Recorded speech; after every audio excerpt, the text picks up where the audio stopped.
Boom, boom, boom, boom, boom, boom, boom, boom, boom, boom. I love that song. It's so good. We're going to get a copyright strike in the first 2 seconds. I hope not. Ready? Well, seeing as how it doesn't go bomb, bomb, bomb, bomb, bomb, bomb, bomb, bomb. That's all the Euro boys, you know what I'm saying? That's Euro boy magic. That's what that is. Euro boys. No. 3, 2, 1. Welcome to Nintendo Dads episode 201. That's a different saying now, 201. Nonetheless, recorded today on October 18th, 2018. On tonight's episode, we are going to discuss the new Diablo 3 Switch bundle. 2019 Pokemon will let trainers use their old monsters. Plus, there's some new skins in Mario Odyssey. Plus, did someone say they can make a better mobile device than the Nintendo Switch? Oh, you just go sit down for a bit, all right? Plus that and so much more. Jesse, cue the music.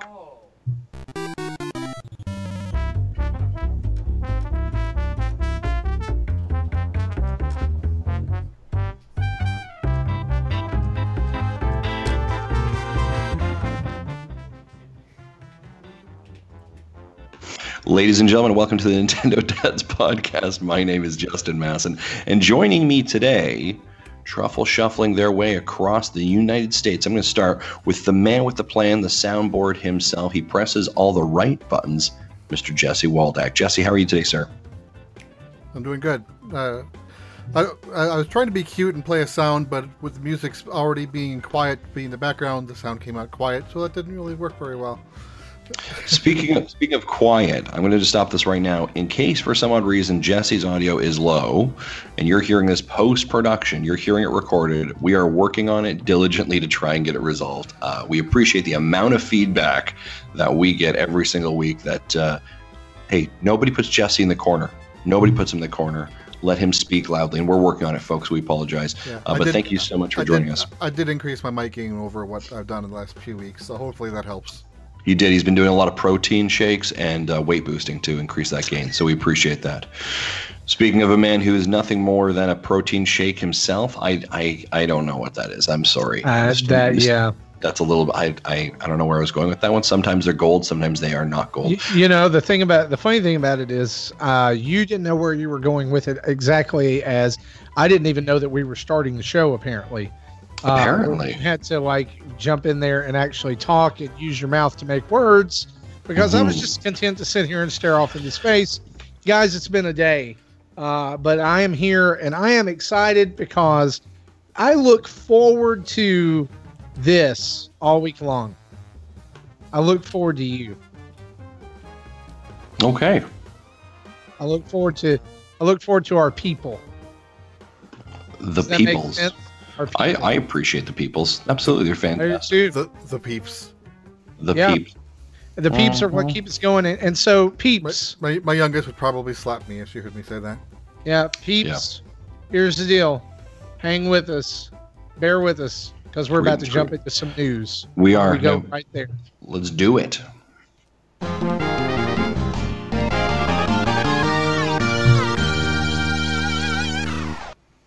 And Justin, the news is brought to us by who?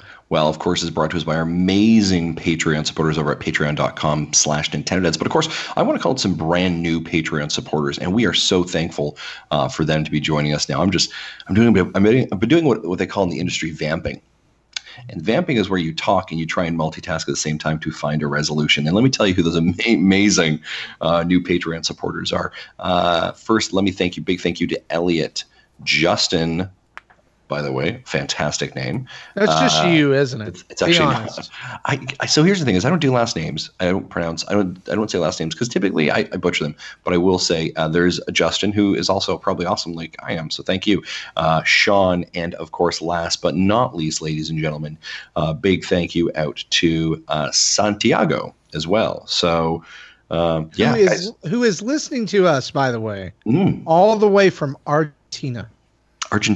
Did you know what? I mean, here's the thing, a little bit of sit in his pocket for a second, but I am always so impressed, just like the people who listen to us, Argentina. That's amazing, right? That's amazing location. We had a friend who emailed us in not too long ago from Australia.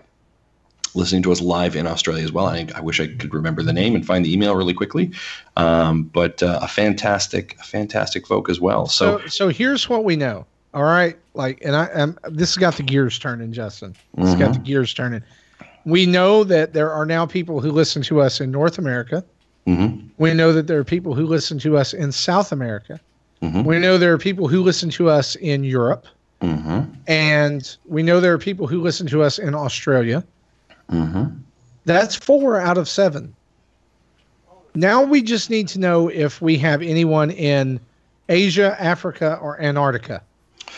And then we can say, one will be the most difficult. Well, they're there. I'm sure there's there's one ATM in Antarctica. I know that.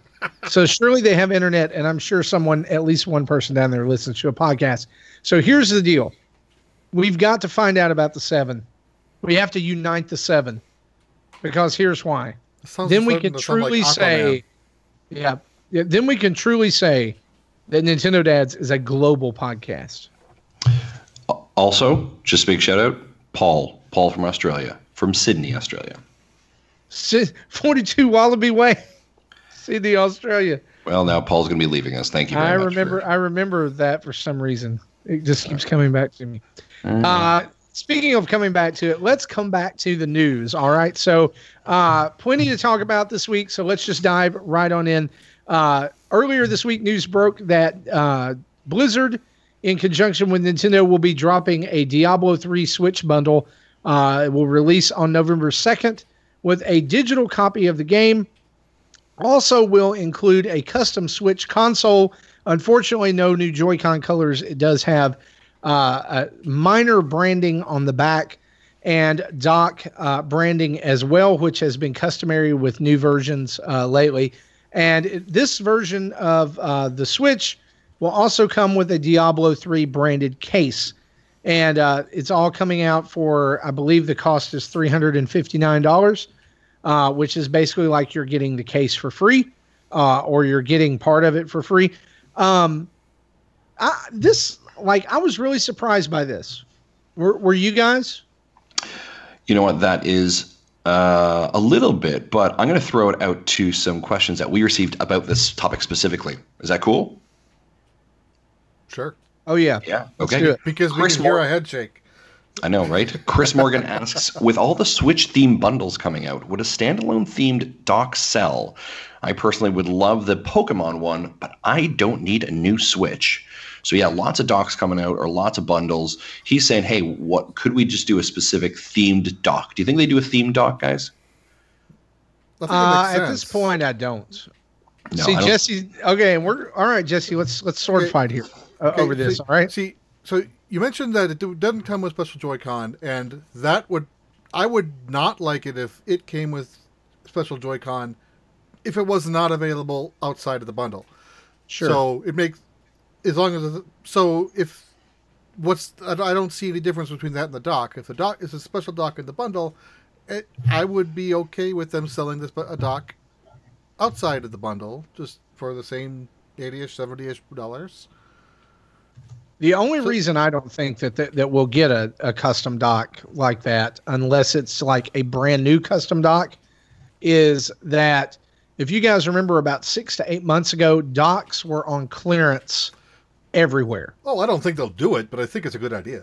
And I think maybe there was a little bit of an overstock for a while.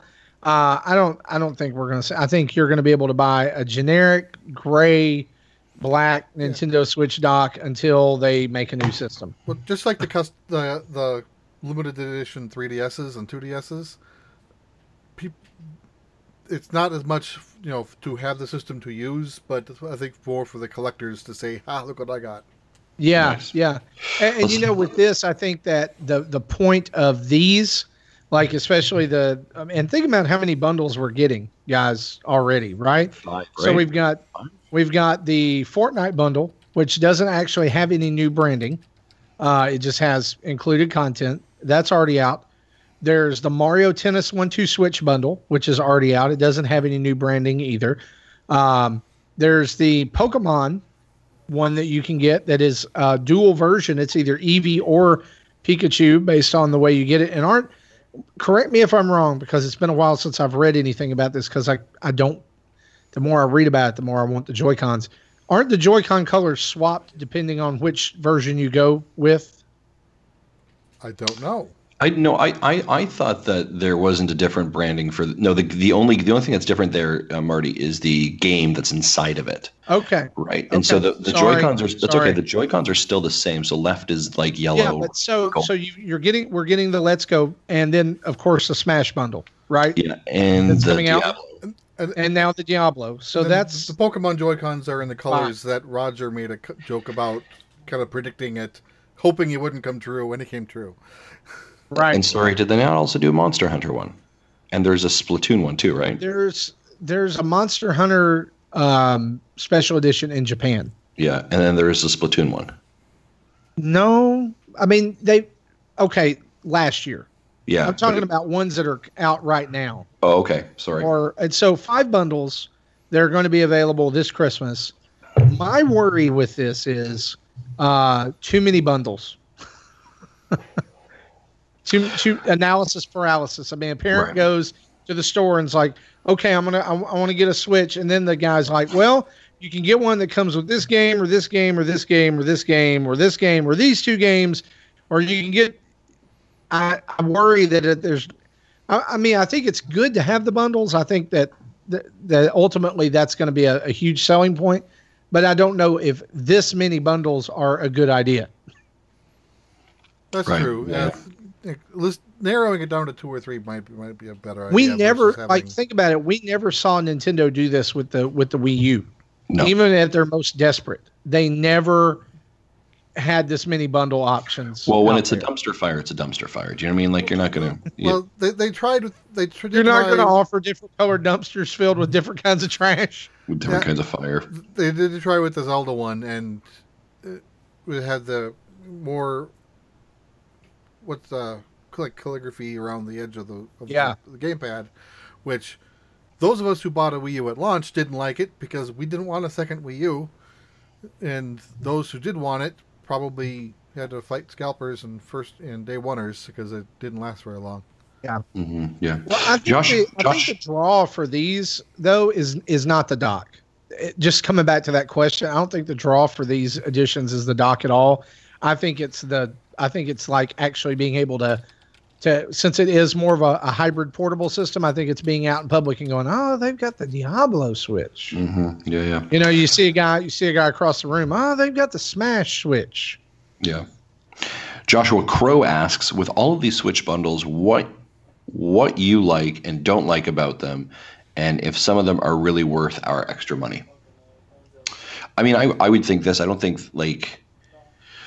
if you've already got a Nintendo Switch, I don't think you need to go buy another one just for these. If you haven't bought one, right, then this is the decision point of like, do I want to jump into a special edition one? Is this the thing that makes you pull the trigger, right? Is Let's Go Pikachu, Diablo, is that enough that makes you want to like purchase the special edition? I think what Nintendo is really hoping you're going to do here, right? This is their fingers crossed. Remember, they want the Nintendo Switch to be very much in the same marketplace that we see something like the 3DS, which has exponentially a large amount of SKUs, right? So the Hylian Shield one, here's the new color variant, here's the new Animal Crossing one. Nintendo has done this before with a lot of their their handhelds, right? Different colors, different editions for you to pick up, and they're hoping that you're going to go do that. Because at $150 price point, that's an easy collector item, right? That's an easy thing to pick up. But when you're at $300, that's a little bit outside of reach. Now, Nintendo's hoping that you're going to just stretch that, money a little bit further to actually get an extra one. I'm not a huge fan. And you asked the question here, Joshua, what do I like about them? What don't I like? If they actually do something different on the dock, right? So the Fortnite bundle doesn't interest me, right? That you haven't done anything differently. Like give me different Joy-Cons, give me a different, design on the back of them, give me a different dock. Those are cool. I think the one that does it the best so far, in my opinion, is the Pikachu and Eevee one. And the reason for it specifically is that the decals that they have used on the dock are colored, right? So it's yellow and gold. And then if you look at it, the Joy-Cons, the way they position, actually look like the tail, in my opinion, of the animal. So it actually I think it makes the imagery pop a little bit more. I think that the detailing on the back of the consoles is kind of cool as well. But I think really the variant that always catches my attention is the actual Joy-Con colors, the Joy-Con differences. That's what catches my attention. I think that the Joy-Cons that they did for Smash, I think, are lazy. I think you could have done a lot more with that, and you didn't. But yeah, those are things. I don't, to be honest, Joshua, if you've got a Switch, I don't think it's worth your extra money. But I'm sure they'll unbundle those Joy-Cons, and maybe that's where you want to pick them up instead. On the other hand, if you have other people in your family, is like, you know, we are now a 4-Switch household, so this is like a 3DS, so it's easier to want to have multiples in the household, unlike a Wii U, where there's really no point in having more than one. Well, let's talk a little bit of insider baseball here. All right. So while you guys have been chatting about this, I've been doing some math, and I'm not great at math, but I can at least called Marty Does Math. I can at least figure out taxes and purchase price on all these. So the last question Josh asked us, do we think this is a good value for the money? Let me share this with you. Okay. So a normal Switch, meaning you're buying the Switch and that's all you're buying, is $299, right? $299.99 American, right? USD. You add in tax and you're looking at $329.23. That's just for the system, the dock, the Joy-Cons, blah, blah, blah. You're in, right? So let's say you purchase that and you want Pokemon Let's Go. Okay? $59.99 puts you at tax of $65.94, which means your grand total for that purchase is $395.17. On the other hand, if you buy the Pokemon Let's Go bundle and you don't get anything extra, you're just getting a Switch with different colored Joy-Cons, special dock, and a digital copy of the game.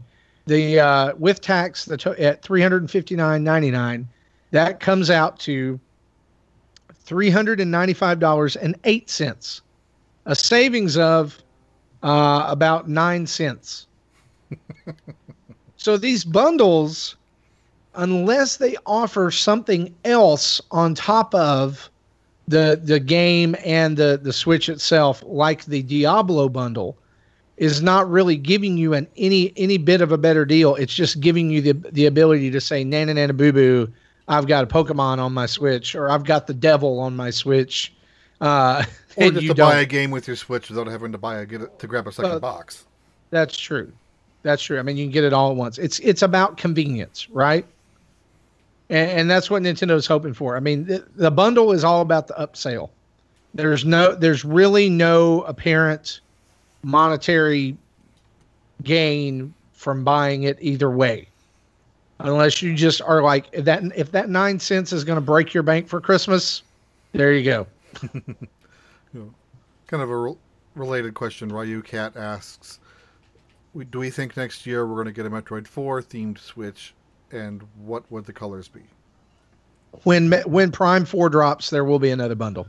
I really believe that at this point. I think probably like metallic red and maybe metallic yellow. That's almost exactly what Tim said in the chat. Oh, really? Yeah.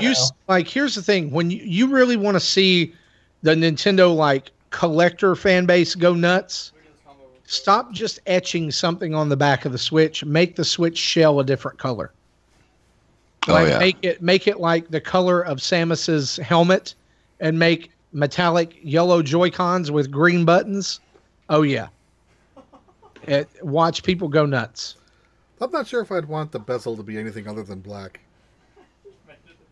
If that's what you're referring to. That's what I'm talking about, maybe the back plate.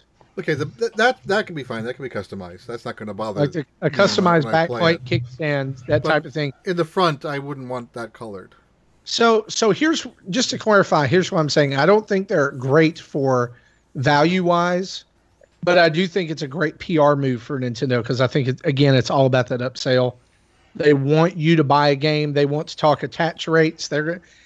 Trust me, near the end of December or the 1st of January, you are going to hear shouted from the rooftops the attach rate of Smash per Switch, just like Breath of the Wild was. You remember that? It's like, we've sold 2 Breath of the Wild for every 1 Switch, or whatever crazy number they threw out there.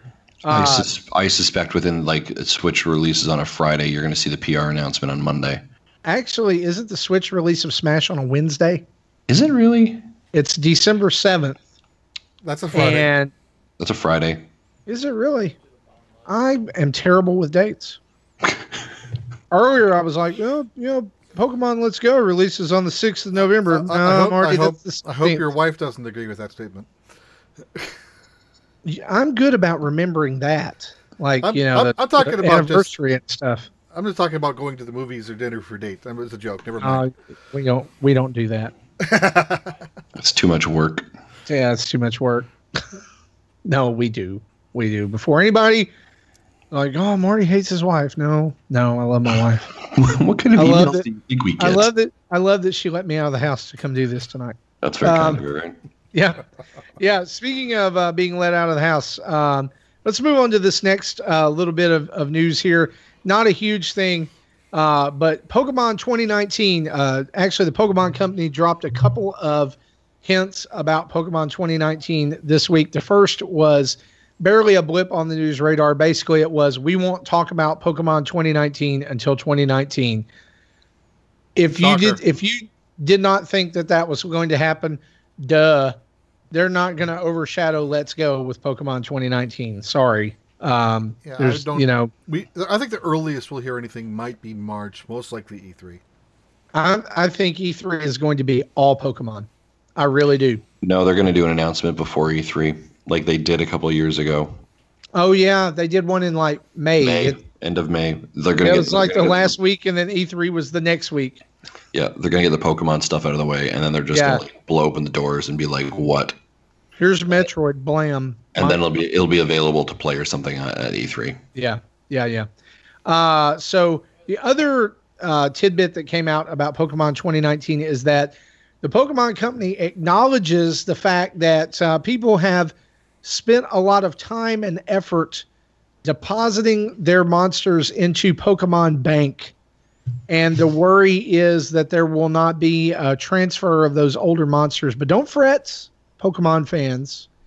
Oh no, they know the frustrations, and they are hard at work on a solution to hopefully allow trainers to use their old monsters in 2019.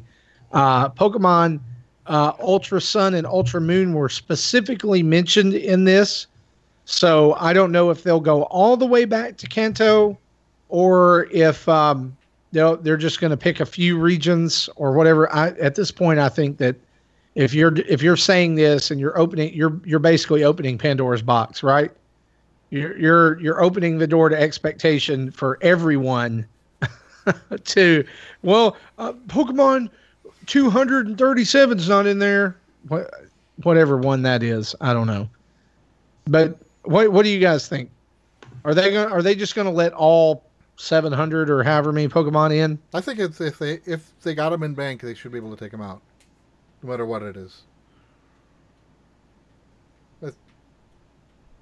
Did Justin fall asleep? No. Well, we know how he feels about Pokemon, right?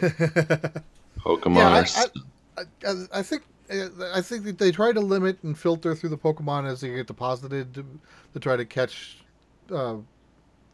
artificially created ones. But I think if once it's in bank, it's free game, and it'll have normally what they do, they'll have a regional dex, and then once you finish the game, then it opens the national dex, which will have damn near 900 Pokemon in it by the time this is done. They're already in the 820s, I think. Yeah, it's gonna be ridiculous once that finally happens. And also in Pokemon news, this week it was announced via a trailer that Master Trainers are being added to Let's Go Pikachu and Eevee. There's going to be 150 of them to find and battle with throughout the game. And a Master Trainer is basically just a trainer who has mastered using one certain Pokemon. So you'll have like a Charizard Master Trainer, and he will have a very high-level Charizard who has advanced techniques, and you will have to battle him and take him down. That's adding. This game, I know people are on the fence about it, but you can't argue with the fact that they have added tons of content to it, right? And it looks like it's going to be pretty robust, and that it's going to be pretty fun. I'm really, really excited. Sorry, I blacked through it with my I blacked kid. out again. Are we still talking about Pokemon? Yeah, we are. Is this We Pokemon Go? Yeah. Well, we were talking about Let's Go. Oh yeah, now I'm interested. Yep, sorry, I'm back there. Let's Go. Yeah. I think I think it depends on how easy it is to grind levels. If they have a fixed number of encounters and there's only so far you can grind, then that'll make some of the higher level, higher defense and attack Pokemon near the end of the decks more difficult. But if they have ample ways to let you level yours up, then it shouldn't be too bad. Yeah, I completely agree. Also, in other Pokemon news, I think this is worth mentioning just a kind of offhand. A couple of things about Pokemon Go.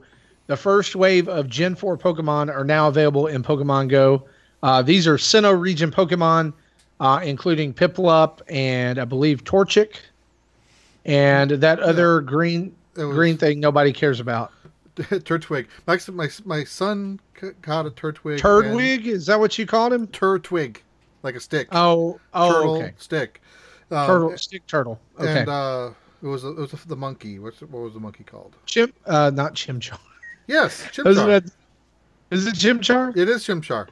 Okay. Yeah, my son said when he caught his Turtwig, he almost started crying because that generation was his first Pokemon game, and that was his first Pokemon that he had, like forever. That was his first, so he was having nostalgia. Thanks for making me feel guilty about making fun of Turdwig or whatever. Speaking of Pokemon Go, this is absolutely insane, and I like this. I'm in the wrong business. Pokemon Go brought in $84.8 million in revenue in September alone. I'm not surprised. And just in September, and the Pokemon Company and Niantic announced that participation in Pokemon Go is up 89% from this time last year. So a lot of the, I guess, just goes to show you a lot of the changes and a lot of the additions that they made to the game have really been well received. And, the fact that it actually works and that you can actually find Pokemon even in rural areas. Personally, I just attribute it all, like at least 75 million of that to Meltan. I mean, that's why it's there. Everybody just wants Meltan. Yeah, and this weekend is I think Sunday, starting at Noon Mountain, is the community day, the Beldum will be the one that's easy to catch, and which evolves into a Metagross. Yep, it is Pokemon Go Community Day from 1 to 4 p.m. Central, my time. Beldum. And they'll probably make $20 million that day, just people buying extra space, extra Pokeballs, extra egg catchers, whatever they're called. All of this stuff. People are going to be so far ahead of me when Let's Go comes out, but that's okay. That's the only reason I re-downloaded Pokemon Go was like, okay, which Pokemon am I going to be able to move over when time comes? And I realized how completely underpowered all of mine are. Also, in other mobile news, Dragalia Lost, which Nintendo released a couple weeks ago, has already earned $16 million in the first 2 weeks of availability, which probably fell off a cliff as people deleted it off their device about 2 weeks later from downloading it, just like I did. Which, interestingly enough, in Canada, and I think every region other than the U.S. and Japan, it has not yet been released. Still? Yeah, Canada and the UK still do not have it. That's okay. Disappointment's coming. Yeah, I think I deleted mine after 3 days. Like the few days after I made that video, it was pretty fun that first day, but then after that, it was three or 4 days after I made that video of downloading the content that I deleted it. You know what was really fun? Speaking of mobile, and I knock on Nintendo's mobile offerings a little bit. I got back into Animal Crossing Pocket Camp during the Splatoon 2 event, where they had Splatoon themed items, and they Splatoon like the squids. You could go fishing for the squids. I thought that was actually a really good marriage of those two properties. I'd like to see that more often. Well, aren't they doing one right now for Eevee?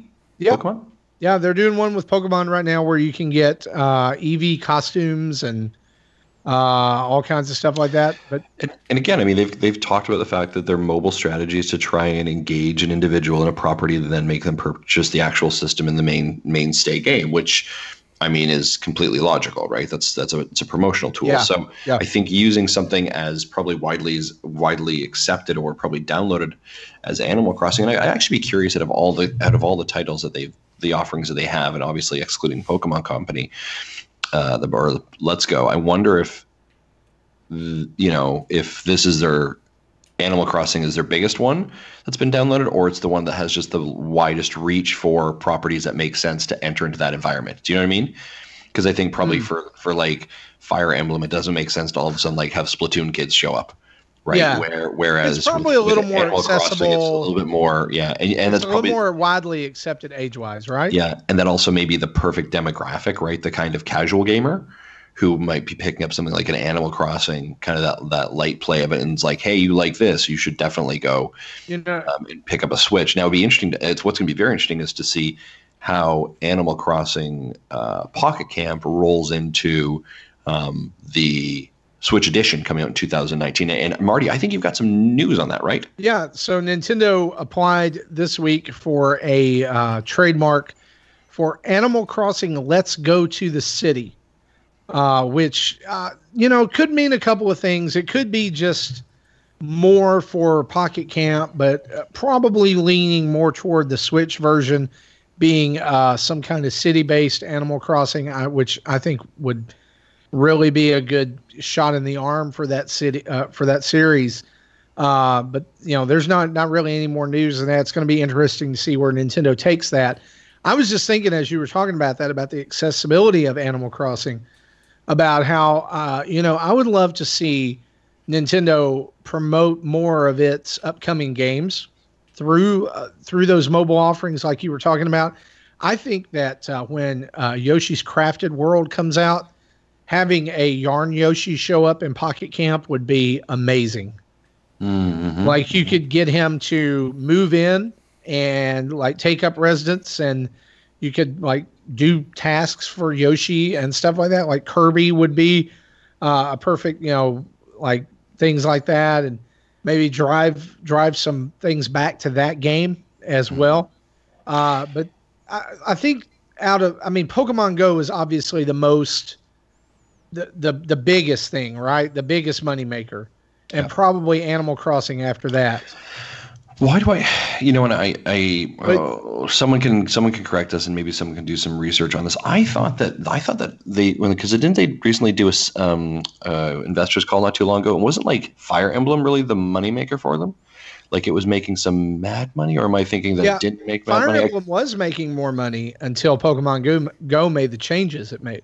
Oh yeah, and then it re-brought. Well, I mean, here's the thing: is I think Pokemon Go is an outlier, right? That's not a normal. We can't look at that as the normality of what we'd expect, or what I think any company could expect from a mobile offering, right? And you see other companies now jumping on board with that mobile offering, or that not mobile offering, but that idea, right? So, isn't there a Ghostbuster game that's coming out soon? And wasn't there like a Harry Potter or something? Right? There was this Harry Potter game, and it's out. But it the original, I think the premise that was originally put out was it was going to be like Pokemon Go, where you were doing like casting spells and AR, and it's just a game where you tap crap on the screen. Yeah. I'm seeing here in the chat, Shellshock Prime mentions Mario Kart Tour will set the record with the world on fire. I absolutely agree with you. Yeah. Prime, like that is going to be absolutely deadly. If it's done the right way.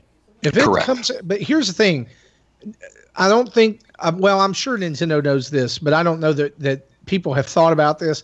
That if Nintendo gets this wrong and they mess Mario Kart up, it's going to be devastating, and they will not recover from it for that app, because there, excuse me, there are people who are going to expect a certain level of polish. Something with Mario Kart. Polish would be a great word for it.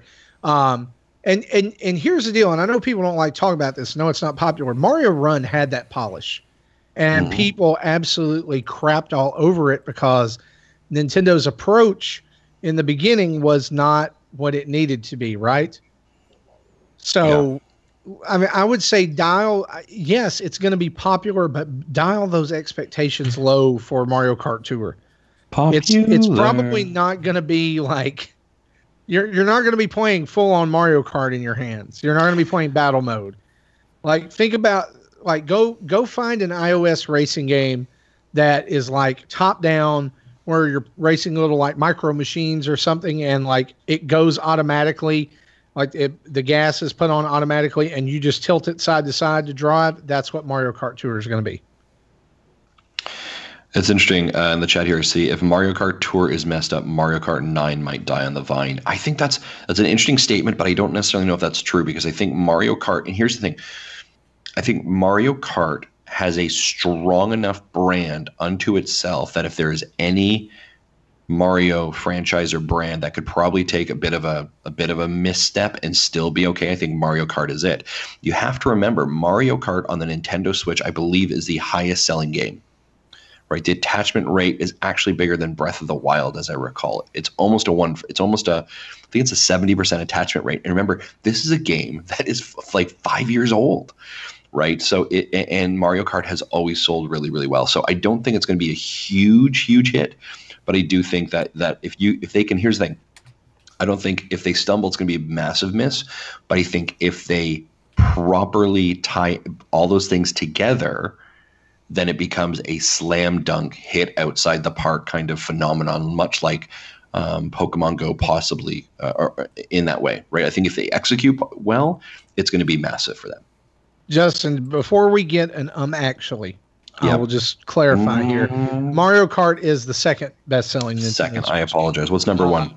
Mario Odyssey. Odyssey, Yeah, right? yeah. Okay. I was less also looking than a million. That separates them. Yeah, well, I was also looking. I saw something, according to Amazon sales only, Mario Kart 8 did outsell Odyssey, but in terms of everything, there's less than 1 million difference. Yeah, and I can see here in the chat here, Edelsol, sorry, they updated graphics and added some tracks, and that's exactly it, right? They did that, and yet it sold like gangbusters, right? I mean, I double dipped on that one. You want to make it the number one selling Switch game? More DLC. There you go. That would be. There you go. I think if there's that's going to win over the haters, and didn't they? I mean, they said more content was coming to Mario Kart, but at this point, I'm inclined to believe that was Labo integration. Yeah, I was going to say Marty, that was Labo, buddy. Like that was exactly what we all asked for. Get your cardboard steering wheel and gas pedal out, and you like it. Yeah. Right. Let's move on to just a couple more news items here. We'll end on a big one. eBucell, I apologize. eBucell, thank you. Yep. Look, we'll move on to a big one to round out our news, but let's do mention this. A few months ago there was a big leak or data mine for Mario Odyssey that uncovered costumes, and there were rumors about certain costumes coming out, and even images that leaked. And people were discussing the validity of said images. Guess what, guys? They were all pretty much real, because today Nintendo added a freaking zombie costume to Mario Odyssey, and 3 new filters as well. I want to talk about this because not because I think that a new costume is all that important, but have we ever seen Nintendo depict one of their core family approved franchise characters with an axe in their head before? I don't think so. Not that I can think of. But I love it. I do too. I think this is fantastic. I think that the only thing that could have been better with this is if they were adding like a level or a mini challenge or maybe even a new world, and they had like added in like a Luigi's Mansion world, or they'd added in a spooky kingdom to go along with this thing. And all of these, like I love I wasn't sure how I'd feel about the costumes at first when Odyssey launched, and I talked about this on the show then, but I fell in love with it immediately, and I love the options that you have, even like being able to be the Brutals and different things like that. And I love this idea of all these different costumes, like the conductor and the race car driver and stuff. But man, this zombie one is my favorite one that has come out besides the skeleton. I want that as an amiibo. Yes, I will buy that. And I have to say this, like, I was not like really enamored with the picture taking aspect as some people were, but the new comic book filter, the manga or manga filter, man, it's super cool. It is so well done. I was playing around with it in the Mushroom Kingdom earlier, just right before we started recording, and I love it. I just wish they would do some more levels for this game. Costumes and filters is not enough. And I know that's a dead horse, and we've resurrected the dead horse and beat it to death so many times. According to someone's uncle. I'm gonna say this. Stay tuned for a very special video coming on our Nintendo Dads channel real soon. That covers this topic. Okay. Actually, as a matter of fact, I'm still here. No, that's good. I was taking a drink of coffee. I'm sorry. As a matter of fact, you know what? Heck, we're just going to do it now. I'm just going to publish it right now. Folks, after this podcast, go over to our Nintendo Dads channel. There is a video you need to watch because I think you're going to be very interested. Yeah, I watched it already.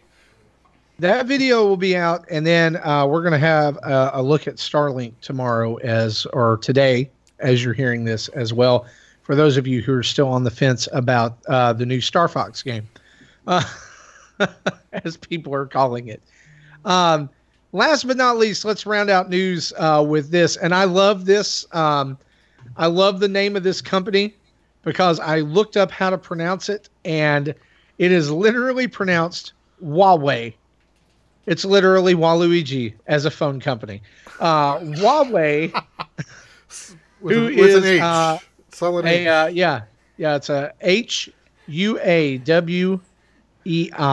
Huawei, who is a phone and tablet maker based in, I believe, in Japan or China, claims that they have developed a new tablet that they will release soon that is, and this is a direct quote, a better portable gaming machine than the Nintendo Switch, and they intend to directly compete with Nintendo with this tablet. In fact, the image that is making the rounds on the internet is at the reveal of this tablet. They have a large screen behind them that shows the tablet docked with some kind of Joy-Con-like controller on its left side, and then on the opposite side of the image on the right side of the screen is the Nintendo Switch. And the main thing that they're comparing in this image is battery life, which I thought was interesting. They claim that the Nintendo Switch has around 3 hours of battery, and that their new tablet will have around 6 to 6.5 hours of battery life on a charge. And folks had written in and asked us to cover this. I think it's interesting how this has come full circle, because if you guys remember, I think probably within the last year, before the launch of the Switch, so it'd be a little bit more than a year, or maybe right as the Switch launched. Did we not talk a little bit about how one of Nintendo's biggest competitors for its time and for different things like that was mobile gaming, and that was the biggest threat to Nintendo. And now on the opposite end, like it's a year and a half later, and we're saying the biggest threat to mobile gaming and tablet gaming is the Nintendo Switch. I think that's pretty cool. But what do you guys make of this? I mean, I think it's a publisher, sorry, hardware developer understanding that there's a space to be there, and that if they can kind of tack on to the popularity of the Switch, I think it's great. I mean, I think they talk about the battery life is better, the screen resolution is better, right? Those are all great things. But then you kind of tacking on these bits and bobs inside, which could be arguably like, oh, well, those are kind of like Joy-Cons. But I think that, and your hardware can be there, and I think that the equation that they're missing is the software, right? So what Nintendo does better than everyone else, in my opinion, is this beautiful marriage between hardware and software, right? Which is one of the things I think, when you think of how Nintendo has viewed every single product that they do, right? Whether it's the Wii or whether it's the weird controller for the GameCube, anything like, they're all about how the player interacts and feels and experiences the product, and that's very much part of their mantra and their statement as an organization. That to be able to just say, oh well, here's a phone, and I'm going to slap this controller on the side of it, and it's just like the Switch. I think what you're doing is you're stripping away the essence of what Nintendo would want it to be, and what makes them a great company. Now, here's the thing. Even if this product all of a sudden becomes a massive success and knocks Nintendo, and it becomes better than the Switch and sells better than the Switch and makes more money than the Switch, the next version of whatever Nintendo's product is going to be is not going to be competitor to that. It'll be something completely different, right? Because they reapproach their look at something every single time to talk about the experience. And again, I would argue that the software is not there to be able to make this a killer device in that way, right? No, I agree with you completely. Kind of reminds me of like the Ouya, which kind of sounds decent on paper, but just was bad implementation and no software that was worth playing. Yeah, I think that what people forget in this whole equation, just like Justin said, is that Nintendo has that strong first-party support. I've never heard of a game made by the Huawei Corporation, right? That like nobody's raving about that. I mean, will this tablet probably play Fortnite and sure, endless versions of Bejeweled and endless runners and different things like that? Sure. Well, they may get a few exclusives or different things like that, but I don't see this really coming to the forefront and being like, oh man, Nintendo going, oh man, the Huawei Mate 20X or whatever is what they're calling it, is really, threatening the Switch. We got to do something. Yeah. So Huawei is a Chinese company, which means that it probably have a big stronghold in Asia. Mm-hmm. And I've never heard of the company until 15 minutes ago or 10 minutes. Right. So, I don't know how many what they have here in North America, if anything, but I don't think it'll be a big threat to the Switch if they don't have a big market point here in North America. Yeah, they've got to have a footprint somewhere outside of that one stronghold they have, right? They're probably like the Samsung in China. They get half the population's phones are probably from them, but I don't know. Yeah, where here most people either have Samsung or Apple, and the third place is a distant. Yeah, we don't even know what a Huawei phone is. I've never even seen one. I think what Nintendo has been able to really do is to really etch out that there is a market for a high end, or I shouldn't say high end, but a strong portable device that is not a tablet, or sorry, that is not a mobile device, right? I think I think that they have been able to compete against that, and they've been able to find their way. Well, I mean, I think it's just funny that we heard all the time, that mobile gaming and mobile devices is going to be the death of the console. It's going to be the death of the console. And like for a couple of years, there was all this doom and gloom and, oh yeah, it's going to be the death of the console and everybody's just going to have their phone and that's all they're going to play games on. Nintendo has managed in a very mobile oriented society managed to carve out exactly what you've said. They've carved a niche there that basically says, dedicated gaming consoles can exist and do well. But basically, I think what Nintendo's can stand back and kind of shrug at right now is saying they can't exist. You just got to innovate. Mm-hmm. You just got to be willing to try something new, and it's not all about the gigaflops and craps or whatever. People want to take it with them. People want to take it with them. That and Nintendo tapped into that, and that's why the Switch is so popular. Boom, case closed. I don't see this becoming a huge thing at all. Yeah, and if it does, like you said, they'll just innovate and do something different. Tim says that their products aren't even allowed to be sold in the U.S. So that'll make beating the Switch hard if they can't sell there to you their go. big market. There you go. Well, guys, that is all the news for this week. Thanks for sticking with us for that. So let's wrap it up and move into what we've been playing, shall we? Do it.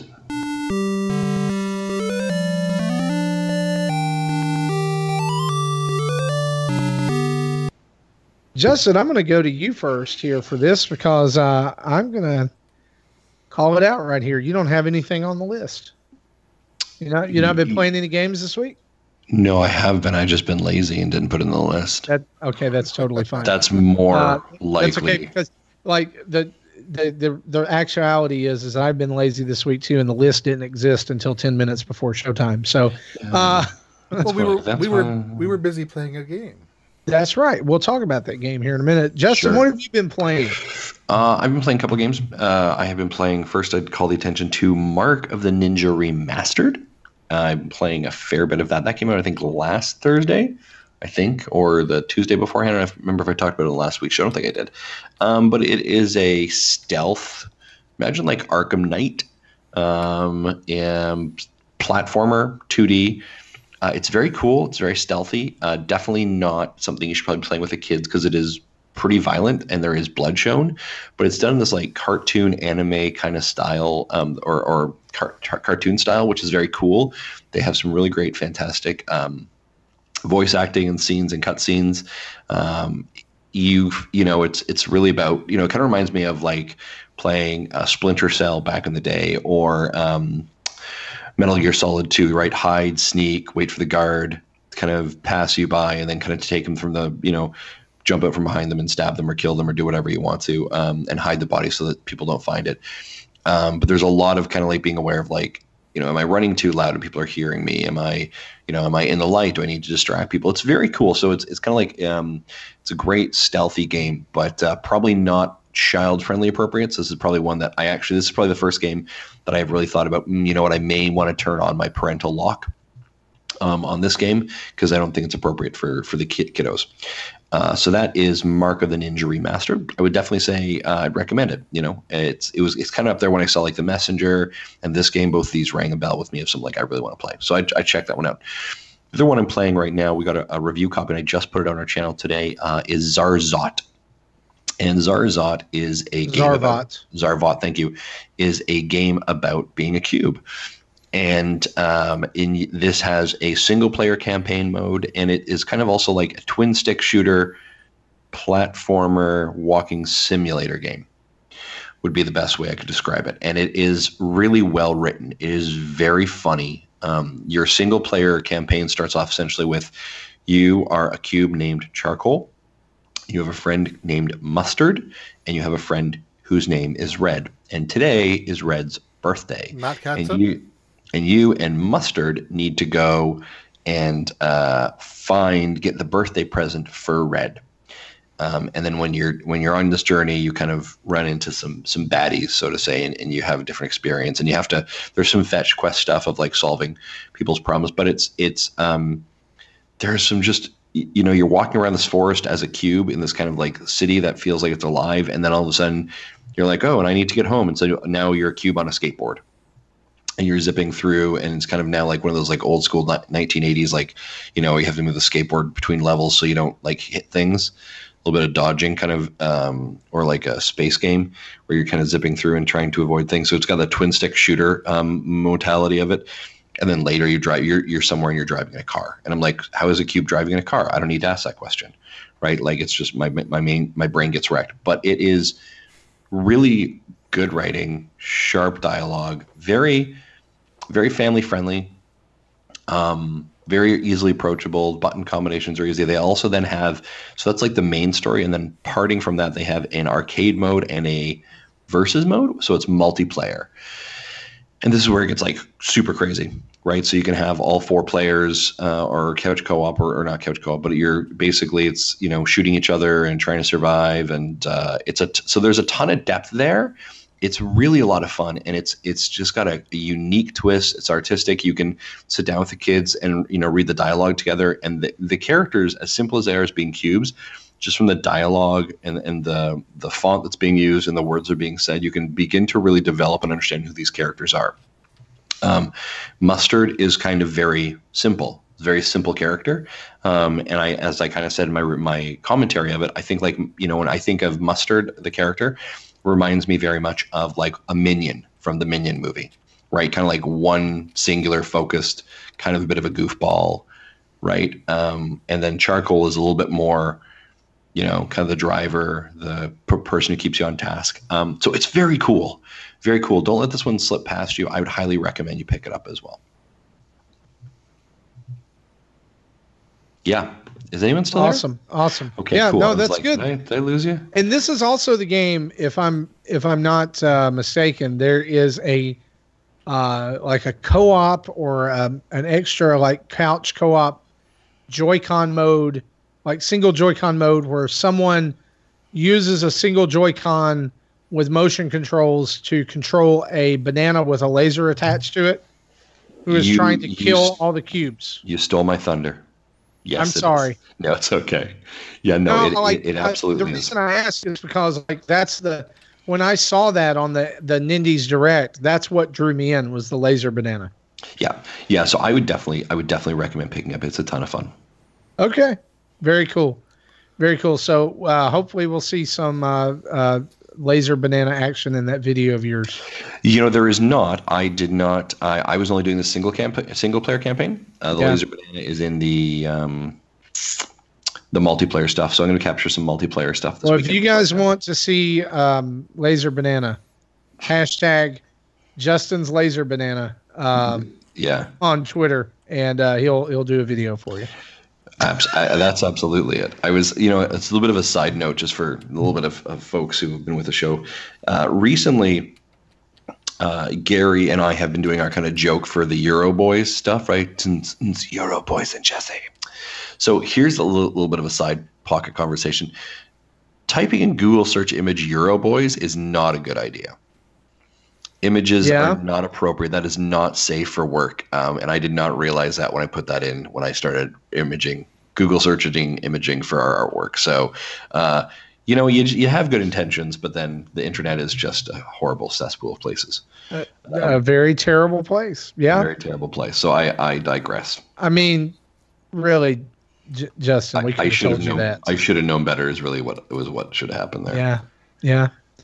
Yeah, you should have, and that's okay. You'll learn. You know, you'll learn, and I'm new to the intranet. You'll stop Googling those things one of these days. Yeah. Anything else you've been playing? I started playing Juggernauts.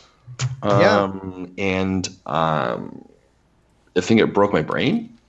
That's a color swapping runner side scroller. I think it's there. I think my wife and I were just struggling to our brains to work. So we're going to come back and play it and capture some Let's Play of it. So we're going to do that later. We keep going back to playing Super Mario Party because Super Mario Party is awesome and we love it. So those are the things. It's really fantastic. Like I was not. I mean, like I was hopeful that it would be good, but I don't know that I was prepared for how good it is. Right? Yeah. If that makes sense, especially since 10 was so disappointing, and like we went all in on that at the house. Yeah. When it came out, and that's just I'm so glad they turned it around, because 10 and the last two 3DS versions were just not great. Although I don't know, Star Rush was pretty good, and they've incorporated the best elements of that here. So we talked about that last week. Jesse, let's move over and let's both talk about a game that we played tonight on Twitch. Jackbox Party Pack 5 is out. Which includes 5 brand new games, starting with You Don't Know Jack Full Stream, then followed up by Split the Room, Madverse City, Dome, and Patently Stupid. Tell me what you think about this so far. So far I played 3 out of the 5. We did a Twitch stream with a few of the patrons. I had my sister-in-law, and then you were there. We started with Patently Stupid, which I'm not a fan of that one. That was kind of overly complicated. So, and you said, yeah, you're starting with the hardest game. I'm like, oh, great. But it had its funny moments, but that's not a game that was fun for me to play. It required too much thinking, I think.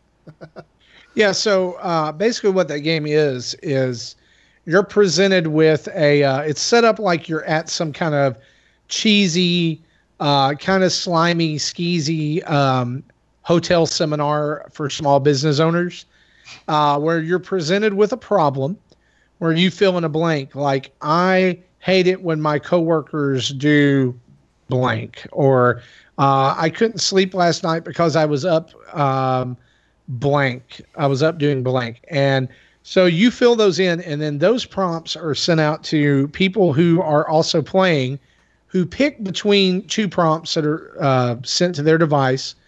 Once they pick that prompt, they are then instructed to draw a solution, like some kind of device that would be a solution to that problem, and then name it and give it a tagline. Once that's done, when the round's over, everyone makes a presentation. You can either have the computer do this presentation for you, or you can make the presentation yourself live. This does not lend itself well to Twitch streaming. Everyone just kind of has to do the AI present it. Basically, all it does is, hey, so-and-so, I've got a problem. Oh, yeah, what is it? Well, it's this. Well, I know what can take care of that. Blank. And after everyone has gone through and shown off all their and those presentations, yeah, they do. They do. It's really, I think with the right group, it could be fun. But I like the drawing games are either kind of like win, like knock it out of the park, like TKO for me, or they're terrible, like Civic Doodle. I think they're both terrible. And so I really like TKO. It's been every time I've played, it's been fun. But anyway, that's neither here nor there. But anyway, so at the end of the round, once everybody's shown off their things, everybody gets fake money to vote on funding the project. And did you understand how scoring on that worked at all? It took me the second time through. So like you give a 500 chip, a 300 chip, a 100 chip. So you give it to your number 1, 2, and 3, and this is for the first round. The second round had bigger numbers. So if at the end of the voting we didn't get $1,000, then no bonuses. If you got $1,000, then the project got that money plus a bonus, and then everyone who funded it got double their chips. Oh, added to their own score. Okay, that's really confusing. So like we invested money. It was a good project, so we got a profit. That's kind of how funding works. That's really, really confusing. Yeah, I didn't understand it the first basically time through. Like I got basically it like the entire game. Yes. Right. So let's move on. Let's talk about one of the other ones we played. Okay, Split the Room. I enjoyed that one. That's so you come up with these prompts, like you're like fill in the blank prompts where you don't want it to be an obvious answer, and everyone votes yes or no. Would you do this? You don't want it to be obvious, so everyone goes one side or the other. You want it to be pick something that's somewhere in the middle. So you want it to be an even like not unanimous. You get bonus points like we had 4 people, so the votes were like 3 and 1. So we got a bonus. But if it was a perfect split, 2 and 2, they had an even bigger bonus. I think we only had that once. Yeah, absolutely. Like the super split is 2 and 2, and the whole motif of the game is like a Twilight Zone, right? You know, like it's this cat, and he's kind of dressed up in a suit and tie, and he's like Rod Sterling, you know, and he's taking you on an adventure through the mind, and it's only limited by your imagination. And at the end of the game, what you realize is it's him like using like everything that you see is like puppets and effects of him sticking his head through a cardboard cutout or whatever, and he's filming himself doing this. It's really bizarre, but it ends up being really funny. See, I saw that, but I was confused about what was going on. But now it makes sense now that you explain it to me. I'm slow. Yeah. So the other game that we played, and this one's my favorite so far, is Madverse City. I was worried about this one. I didn't think I'd like it, but I enjoyed it more than I thought. It's a game about battle rapping robots. And they all kind of look like 1980s Transformers. And I think that's kind of where they drew a lot of the inspiration for this. I think GoBots would probably be more accurate. Yeah. Probably GoBots too. So the basic premise of the game is it will ask you for a word. It will be like a noun or a verb. Yeah, Mad Lib style. Like Mad Lib style. Yeah, it will ask you like name a proper noun or name a negative action verb or something like that. So once you put that in, it will give you a line ending in that word, and then you type out a line that ends with a rhyme. Once you do that, it will ask you to give it a second word, which it'll then put into the line, and you'll type in a second line, which will create a 4-verse battle rap that will then pair you up with another one of the robots, and they actually read out the raps. The text to speech was pretty impressive. Yeah, text to speech in these weird robot voices, and people can vote on whether it's fire or boo, which is good or bad. And then at the end, they get to vote on which one was the better rap. And again, over the stream, the vote timing was weird. So it was. That makes more sense when you're actually playing it. This is another one that really, I don't know that it works well on Twitch streaming. Another detail that's lost in this, and I haven't ever actually figured out why you do it, is that between rounds as you wait, these options come up on your phone, like call the train or run the ticker or destroy this nondescript building. Yeah, Jackie, my sister-in-law, thinks that if you win the round, then whatever you selected gets destroyed or manipulated somewhere on the game map. Yeah, actually, so after the first round, one of the options wasn't available because it said it was destroyed. No, actually, what happens is you, like, if you remember from Jackbox Party Pack 4, the last one, bracketeering, like when a split in the bracketeering was 50-50, and you had to tap on your phone really fast to make your side win. So if you tap on those buttons repeatedly, as fast as you can, you'll notice the little circles on the map filling up. I saw the circles. I didn't know what that was about. And when it gets all the way, like the color they fill up with is like green. And when it gets all the way filled up with green, the building collapses or the train comes by or something. So that's just something that you do to kill time while the people are still answering? Yeah, I guess it's killing time. And then like the city, like it's 3 rounds and the city gets progressively worse and worse, like more and more destroyed over the rounds anyway. It's actually which would happen if you have 100-foot tall robots fighting. Yeah, it's pretty fun. You got to have people who kind of are in the mood for it though, and can put together a sentence. It does. Like there was one that I did. I think it was. I don't think I could play this with my son. He's not. It was in round 3, and it asked me for an onomatopoeia, and I was like, "Yeah, there's going to be people who don't know what an onomatopoeia is." And if you don't know, then go Google it because I had to. And I'm an English minor. I forgot that it's what it is. And I'm not telling because I want people to go Google it. So I've actually played the other 2 games that come on this pack. Okay.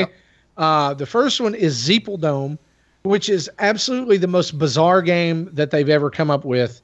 It is a real-time physics-based game where you fling aliens into other aliens to score points in like a battle dome type scenario, except everyone is cooperating. Basically what you are is you have like a little colored astronaut type figure, and it corresponds with the color that's on your device.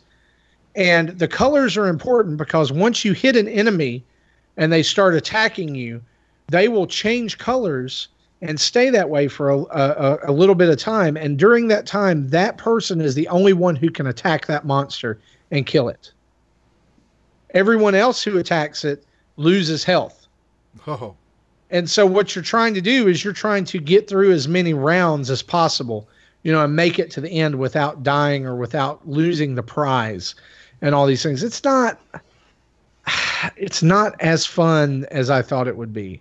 So it and Patently Stupid are kind of the stinkers in this one. But look, after Party Pack 4, they're vast improvements. The last one I want to talk about is You Don't Know Jack, the full stream. The premise of the game is that You Don't Know Jack has been resurrected by a fictional streaming service called Binge Pipe. And they basically use it to make fun of mobile culture and how always on we are. And it's just their satire is on point. It's wonderfully skewered. Cookie is the host of You Don't Know Jack as usual, and he is fantastic as usual. The games are fun. They bring back the dis or dat questions and the Jack Attack at the end, where you have to decide between two things. The hook for Jack Attack this time, though, is this. They might reveal two things. Like it might be like names of Disney movies, right? Or Disney movies or something else. And it'll start out with two options, and then you'll add two more options, and then you'll add another two options, up to 6 options. And so you've got to tap all of them that are correct, and without tapping any of the ones that aren't, because that makes you lose money. So potentially there can be anywhere up to 6 correct answers for each one of the Jack Attack questions at the end. Kind of an expansion of what they did with the Murder Mystery Party. Sure. In the final round. And they also brought back the screw mechanic. But this time what they did is they made it mess with your device that you're playing the game on. So it will do things like make your text gigantic and rearrange all the answers, or it will add a fake screensaver or make pop-ups come up, and you'll still have to answer the question. So it's really a good entry. It is so far too out of the modern Jackbox packs that I've played, 3, 4, and 5. The only game that when you start the pack up, it says definitely not family friendly. Right. There's no option to shut that off. Yeah, there's no option to turn it off, and they basically tell you don't play this with your kids or grandma. So take that as you will. It's on sale right now. Jackbox Party Pack 5 is on sale for its introductory week. I think it's worth getting. I'm glad that they sent us a copy to review, full disclosure. But I would have bought it anyway because I love Jackbox games. And so I'm thankful for them sending that. But like I said, I'd have bought it anyway, even if they didn't send it. I love these things. It's great to be able to play games like this, but also have like Mario Party, like Justin talked about a few minutes ago. Options make the world go around. What else you been playing, man? Well, before we go on, you said that while you were reviewing it before its launch, you were having server issues? Oh, yeah. I didn't have any problems when I played it. So do you think the servers just stabilized since its launch? I think so. I think they probably only had limited resources ahead of launch, but we tried at least 3 games of Madverse City over the weekend and never finished a single one of them. We played a full game of You Don't Know Jack at my house where there's terrible internet, and we went to my friend's house that has good internet, and we tried 3 games there and never finished any of those either. And so I was thinking that maybe it was either an update issue or they needed servers to come online for that. And it sounds like the server issue is what it is. My guess is, they powered up their servers, more servers on their end. Yeah, absolutely. Okay, so the other games I played, I talked about Kimono Friends Picross a little bit last week, so I won't talk more about that, or I won't talk more details about that. But I did have, I'm confused a little bit. I watched a few episodes of the anime just to figure out what this is about, but normally when you think of Animal Girl anime, you think it's probably fan service-y. Not the case here. This is more like a kids show. It's kind of educational, like during like before the commercial breaks, they'll have like audio of what you'd hear from a zoo talking about specific animals, but instead of showing an animal, they show the girl the animal's representing. So definitely not. So it's more of a kids show, but this game would not be playable by kids who don't understand Picross. So I'm confused about what the target audience for this is, or am I the only target audience? I don't know. Yeah, I'm not going to answer that. Who the target audience is, but I'm pretty sure it's you. I'm pretty sure it's you. Probably. Anyway, so I the last game I want to talk about, I blame Marty for this because he recommended that I play it last week. I picked up Pixel Puzzle Collection on iOS, which is basically Konami Picross. And so it says I'm about 47% done with all the puzzles, but it started off really easy and then getting progressively harder, like I expected. But what this thing has mini boss and boss puzzles. Basically, the mini boss ones, is when you solve the puzzle, it turns into 1/4 of a larger thing, and then the boss puzzles are like 1/16 of a larger thing. But the thing I don't like is the boss puzzles. You can only do one every 4 hours, and at the rate I've been burning through this game, I'll be done with the rest of the game except for boss puzzles, like in probably less than a week, and I won't be able to do all the boss puzzles because I can only do up 5 a day if I expect to sleep. So it's fun. A lot of these games that I've never even heard of that they're talking about in Konami, but of course they do have a few things I have seen, like Castlevania. How many pachinko chips have you revealed? What? I mean, how many Plinko chips have you made in Picross? I mean, that's all Konami's doing nowadays anyway. I don't know if you're joking or if that's really a thing, but no, that is, it's really a thing. I don't. I'm joking about it because Konami is a waste of space. Okay, unless they make games. All right, with yeah. their... So I wasn't sure if you were serious about this being in the game or not because you said, but. Okay. No, I mean, I haven't actually played Picross because I'm terrible at it. Right, but you said your wife plays it, though, right? She's playing this game. Yeah, she doesn't know who any of these characters are. It's great. She's just playing it, and I'm like, yeah, you enjoying that? Yeah, that's Simon Belmont. Who? Never mind. Just play your Picross. Play your Harry Potter iOS game. Yeah, I think there's some games in here that probably has never seen a North American release. Oh, I'm sure. Yeah, and they never will because they're not going to be on a pachinko machine. But they did have Frogger. Hey, there you go. There was Bomberman in there too, by the way. Oh yeah, there's a bunch of Bomberman stuff. Bomberman, there you go. All right. Okay, guys. So I've been playing quite a bit this week. Let's just go ahead and get a few of these things out of the way. I've been playing Old School Musical on the Switch, which is a rhythm-based game that it kind of came across my radar because of a couple of tweets from our community, and I am so glad that it did. Basically, the premise of the game is two heroes, or two brothers, Tib and Rob, end up on a quest to save the world from a glitch and a virus that caused that glitch, and they do so by traversing through all of these worlds through a portal, and all of the worlds are huge riffs on classic and modern games.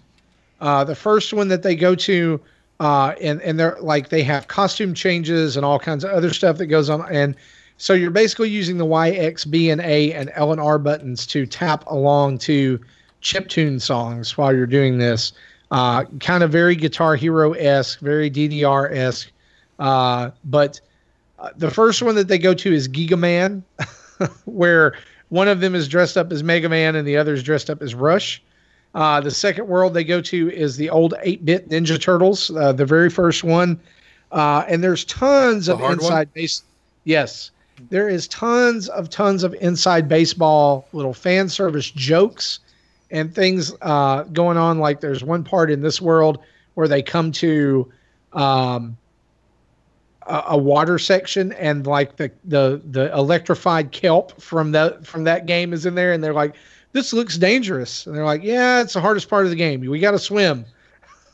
And tons of references to Metal Slug, to Metal Gear, to Last of Us, Half-Life, later on in the game to Dragon Warrior and Final Fantasy and different things like that. It's totally charming. I used some my Nintendo points on it and ended up getting it for like $4. So I felt like I didn't have too much skin in the game if I didn't like it, but I ended up really, really enjoying it.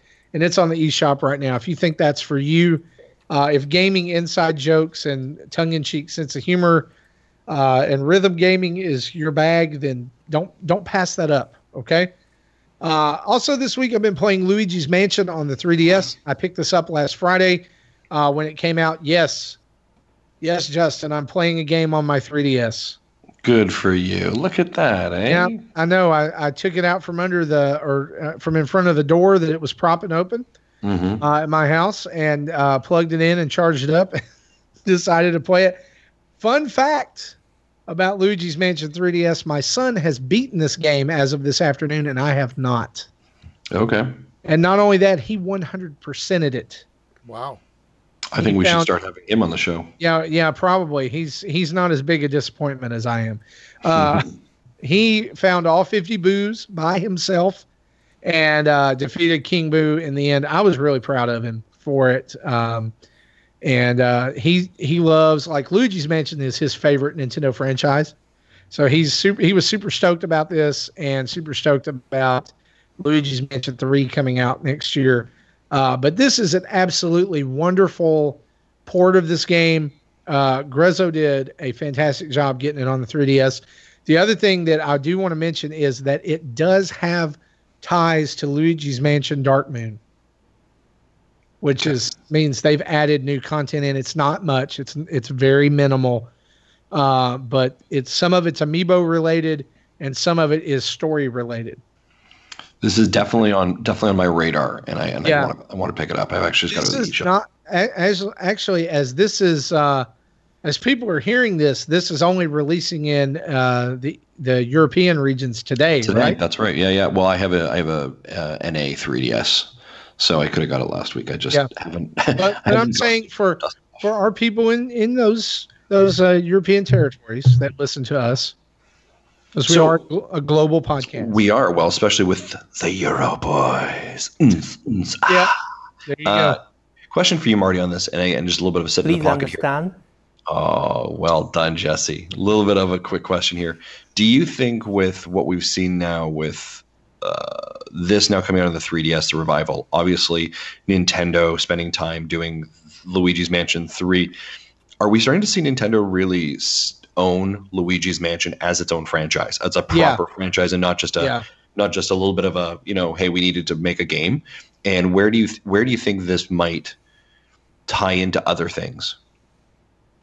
Or does it? That's a great question. I always think that, like, I would love to, and in the DLC for Super Mario Odyssey, I'd love to see this as an island, right? Like a Luigi's Mansion quest, right? Because it feels like the side story they never really have fully grasped, and it's only until now that I think they're starting to really own that property. I mean, this was originally released back in the GameCube, back in mid 2000s, right? So 2001, 2002.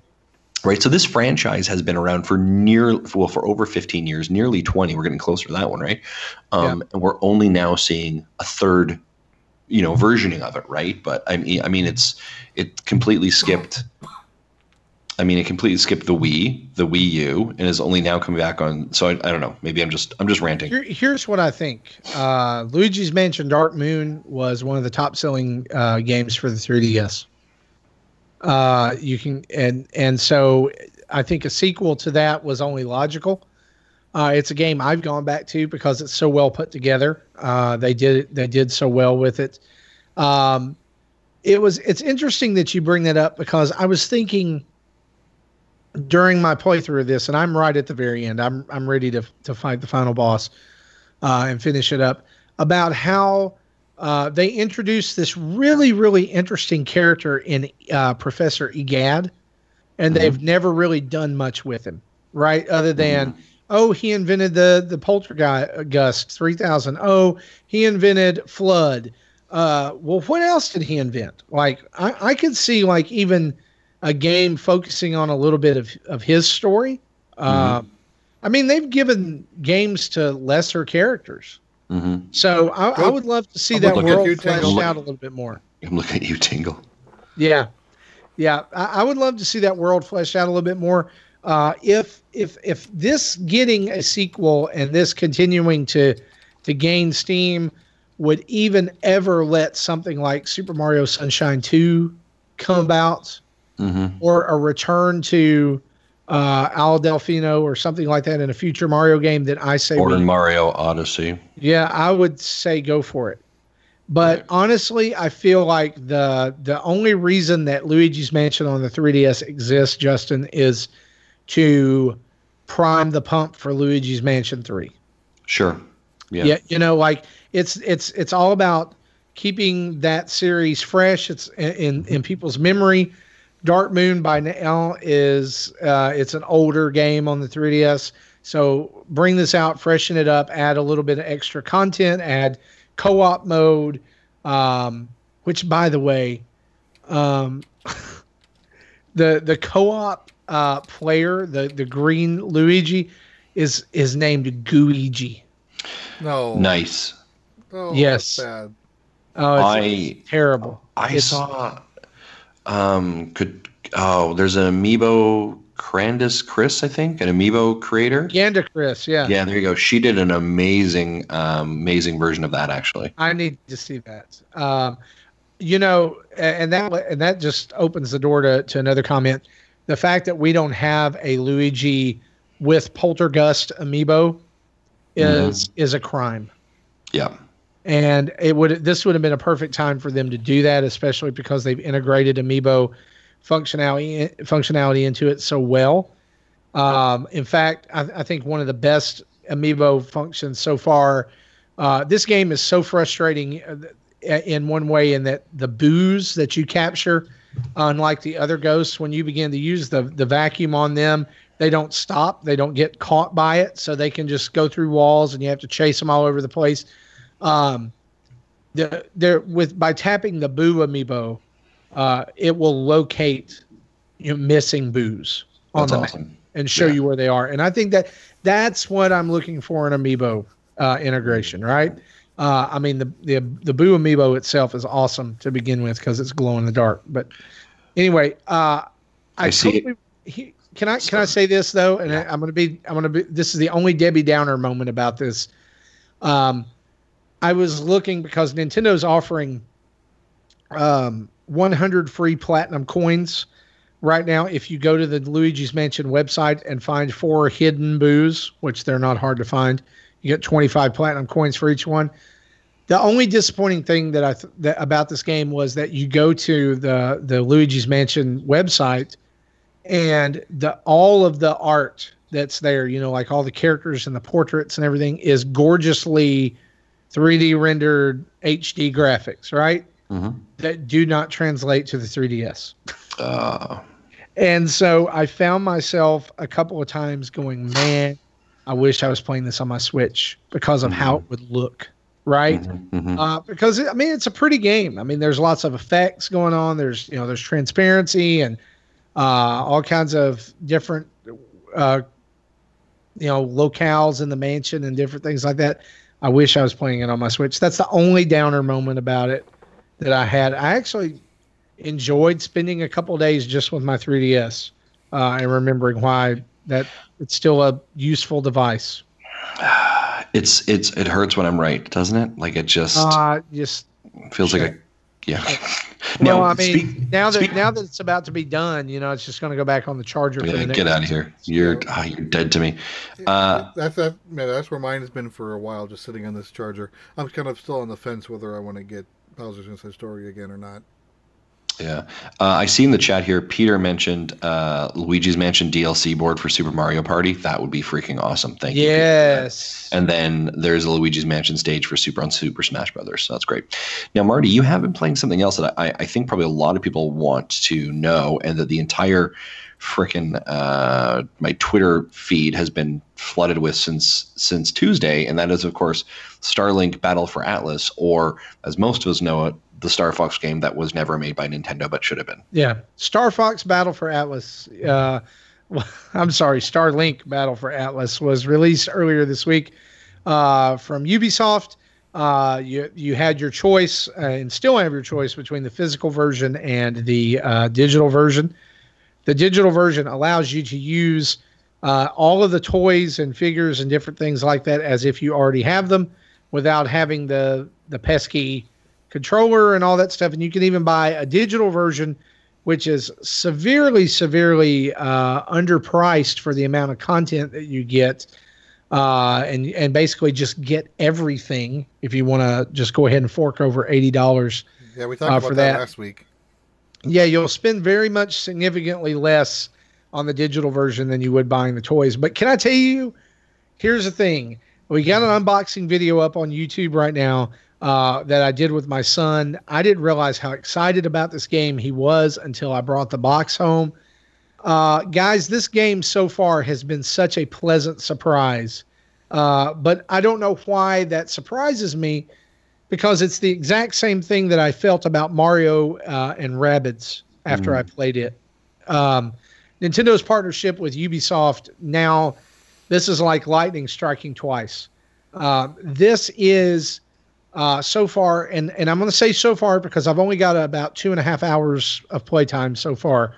But so far has been such a cool experience.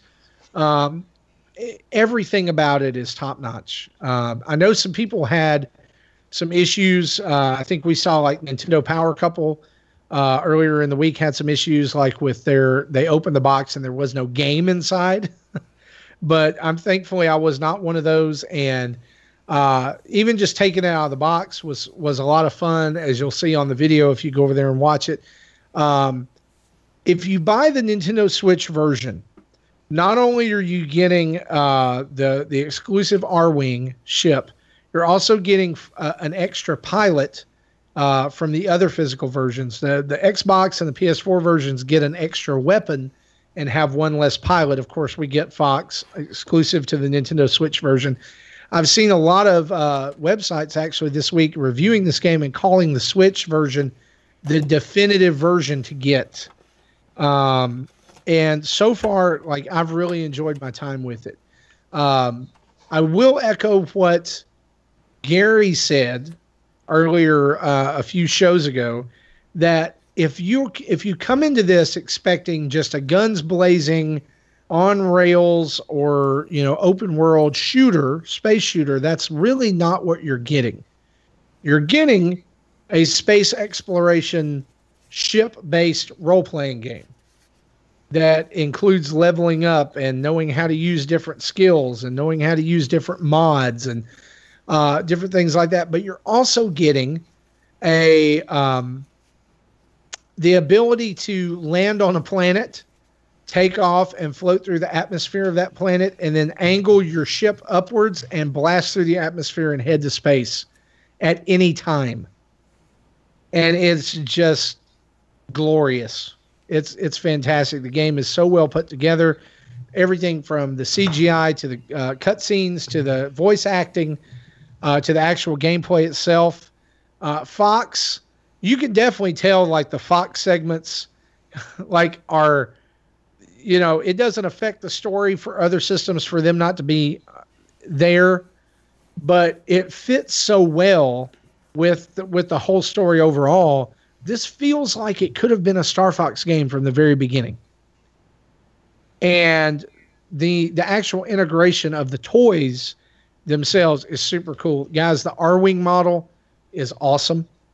Is very well detailed. It just has some things that kind of, like as a collector, made me smile. If you start the game up at the very beginning, I did this on purpose. I started it up with just 2 Joy-Cons, one in each hand, I didn't put any of the stuff on the base or the controller base or whatever, which, by the way, that's another really cool thing as a person who has invested quite a bit into Toys for Life, before with Skylanders and Lego and different things like that. Having to have that base, that you have to tap the toys to and everything that's connected to the system via a cord was always kind of a drag. This being connected to the actual controller and being powered by the Joy-Cons is really cool. Nice. So it tells you, like, you'll start out and you start a new game, and it immediately tells you to take Joy-Cons and put them in the controller and the controller base. And then from there, there's a slot on the front of it, like on top of this pillar that is above your Joy-Cons, where you slide the pilot into, right? So there's like little notches and you slide it in. And when you slide them in, you get this really cool animated scene of like Fox, appearing on the screen, and he took his blaster out and spun it around and fired off a couple of shots, and it says Fox McCloud, and then it tells you to attach the ship. And when you attach the ship, it clicks into the top of the base. But what I didn't realize is the ship cockpit is hollow, and it fits down over Fox, and so it makes it look like he's inside the ship flying it. Mm-hmm. Yeah. And the blue foils, on the R-wing, like not the wings, but the foils are closest to the body, they actually are articulated and they open up on the toy itself. That's great. So there's tons of attention to detail. And so from there's little notches on the wings themselves where you attach the weapons that come with it. And they're elemental based weapons. There's different kinds. There's like gravity, there's stasis, there's fire, there's ice. Of course you can purchase more of these, but you don't have to have them.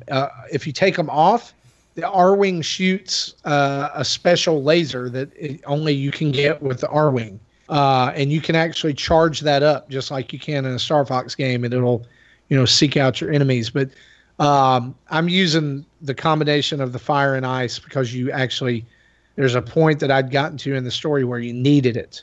And it will teach you as you go, how to mod weapons and different things like that. But I don't know. So far I've had a really good time with it. And, if you've got, if you're looking for a great, if you're looking for that No Man's Sky, especially if you're looking for that No Man's Sky experience on the Switch, this is your game. But the good No Man's Sky experience, and not the the one that was out model here. Yeah, I think this is what people wanted when No Man's Sky came out. You're not going to be able to get out of the ship and really interact with anybody. All the interaction is done while you're in your ship, and I will admit it is kind of weird at times to see the R-Wing floating on the surface of the planet, just kind of hovering there. But I mean, here's some things I've done since I've started there. I've battled mercenaries in space. I've traversed an asteroid field. I've gone from space to planet surface. I have scanned creatures on an unknown planet and learned more about them, like native creatures. Engaged in combat that has actually been kind of deep, and I was surprised about. Gotten mods and learned how to use those and progress the story, and done side quests. There's tons of stuff to do in this game. And so it's looking like it's going to be pretty robust. The only downside to it so far that I can see is that it actually made me want to go out and buy a new ship or two. And maybe one, there's a pilot who's a robot. His name is Judge, and he's kind of cool in the cutscenes. So I kind of want Judge. And my son and I were talking about, I was like, man, if you save up that money, I'll go in half with you. We'll get Judge. So I'm excited to see what they do with this. I'm excited to see if it sells well. I hope it does, because I like it. I like that they're trying something new here, right? And I think that it could be a big win for Ubisoft and Nintendo, because I'm going to call it like I say, Star Fox Zero was so terrible. Right. that Star Fox really needs that redemption, right? Well, and we've got a question here in our 3D right now from Joshua Taylor, and he asks, "What should Nintendo do next with the Star Fox franchise?" And what do you think of that now that you've played this, Marty? Let Ubisoft have it. Just let them develop it. I mean, like, if the gimmick can be the ship and no more like you have to look at the screen and fly at the same time and aim and do that, forget it. Star Fox belongs at now. Like, the only thing I would add to this formula for Star Fox would be let him get out of the ship. Let the ship be transformable, like bring in the Landmaster tank and the sub and everything, but make it this open world space exploration. Yeah. Do the chicken walker too. That's fine. Do the helicopter. I don't care. But make it this open world exploration space Odyssey game that they've started with here. Because honestly, I don't know that I would have bought into this if Fox was not a part of it. Because like we talked about on last week's episode, didn't really want the Toys to Life thing going in my house again. But the idea that I can do all of it with what I already have is huge. And I think that's a win on the front end. At this point, like, Nintendo has done great with allowing, other companies to have some of these. And somebody's going to get mad when I say this, but I'm just going to say it. B-tier franchises. And I'm not saying they're B-tier because they're bad or because they're not worth it, but they treat them like B-tier franchises. You get what I'm saying? Mm-hmm. I think that's fair. And so I think Nintendo treats Star Fox like a B-tier franchise. Let them farm that out to somebody. Farm that out to somebody with fresh ideas and fresh passion and fresh fire for that. And you get something like this. I mean, if this is Star Fox and what it's going to look like from now on, great. I'm happy about it. Cool. All right. There's a question in the chat related to this. Ryu Cat says, "Do you see amiibo support for Starlink in the future, using other Star Fox figures for resources, etc.?" I really don't, because there's nowhere to tap the amiibo. And let me go a little further and let me explain that. The ship is pretty large. Like, the toy is actually kind of large. I was surprised by that. Once you get it on the base and everything, there's not really a way that you could put, I don't know, you could probably do it, but it just wouldn't be very intuitive to just easily tap that amiibo there. And I think that would muddy the waters between the two too much. So I think Ubisoft definitely wants to keep this their toys. They want to sell their toys, right? That they've made, and having amiibo come in might kind of ruin that a little bit. Now, I will tell you what is cool, and that is that they have the original voice actor for Fox doing all his cutscenes. There's tons of dialogue in this game while you're playing from Fox, as well as Peppy and Falco and Slippy, all with original voice actors. So, what you've heard over the last couple of Star Fox games is what you're going to hear in this game. It's very, very authentic. And each pilot has their own pilot power that you can use. Fox's is that he calls in the Star Fox team, who begin to fly around and bombard the enemy, and it plays a remixed version of the Corneria music from the original Star Fox. That's great. So there's definitely a ton of fanfare and love to it. Yeah. It does not feel like I guess one of the things I to clarify or just to add to this, it does not feel like here's Starlink, here's Star Fox, so we jammed them together and now he's in the game. No, it really feels like he's part of this, like he was always meant to be part of this. That's great. Yeah. So I'm going to sit here and I'm going to say this. I definitely recommend this game.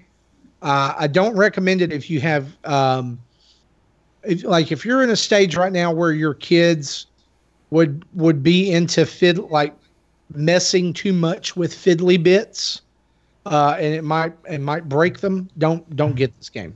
Get it digitally. Don't get it physically. Get it digitally. If your kids are old enough to like play with the toys, my son has really enjoyed this. Nice. And as like he kind of had grown out of the Skylanders thing and grown out of Lego. He liked Lego. Okay. He likes this a lot. And That's I great. just think it's the overall presentation. It's a great game to play with family as a family. There is a co-op mode, by the way, that you can only play in TV mode. It doesn't even work in handheld. So you can play co-op in TV mode, which would basically mean you have to buy another controller base and buy your own chip and all that stuff. But if you're into that, you can play co-op. I don't know that we'll ever do that unless he buys his own chip. But I think this is a win. Might be a good Christmas list inclusion for the kids in your house, since it is a little pricey at $75. But tons of content in the game to keep them engaged and keep you engaged as well. So go buy Starlink. That's great. Speaking of Christmas, this is maybe a good segue into our community spotlight. So can we hit the bumper or community questions? Question block.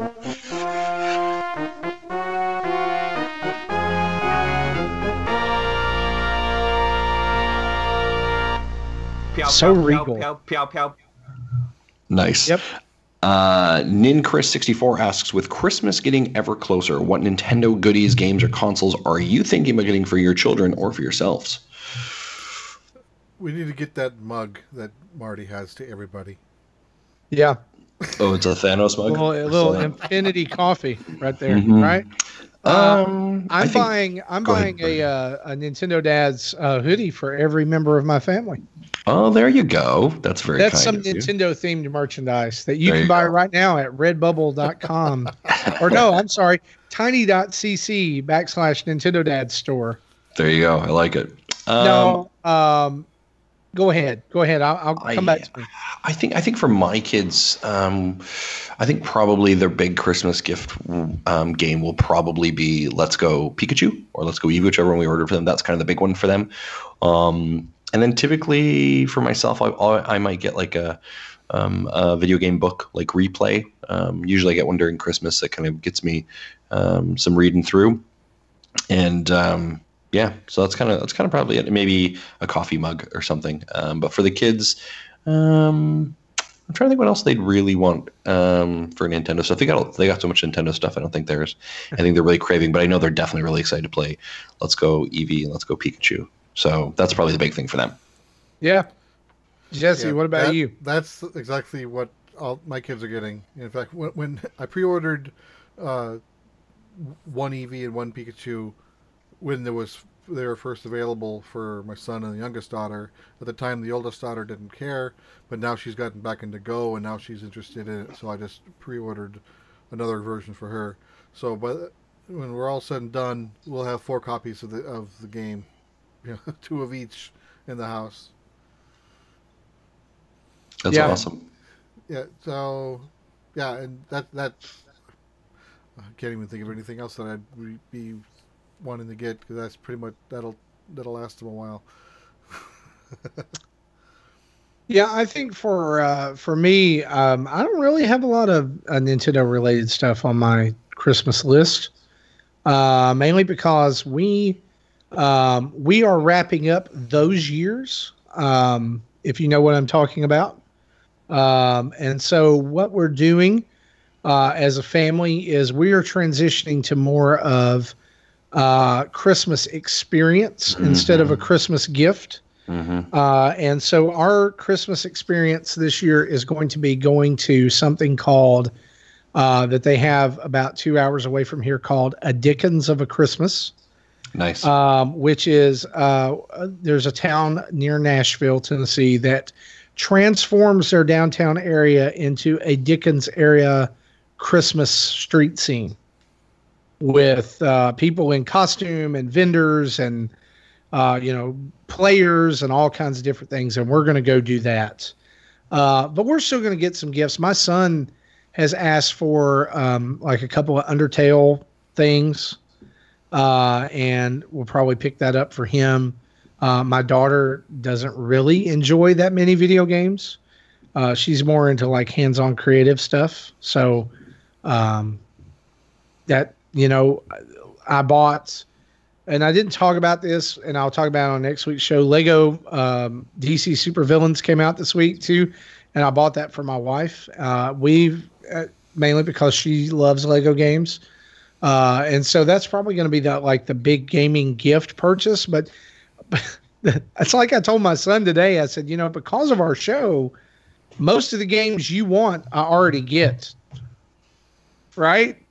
Because he was talking about Luigi's Mansion. He's like, I would have bought that. And I was like, yeah, well, I bought it because I wanted it, but also because I'll need to talk about it on the show.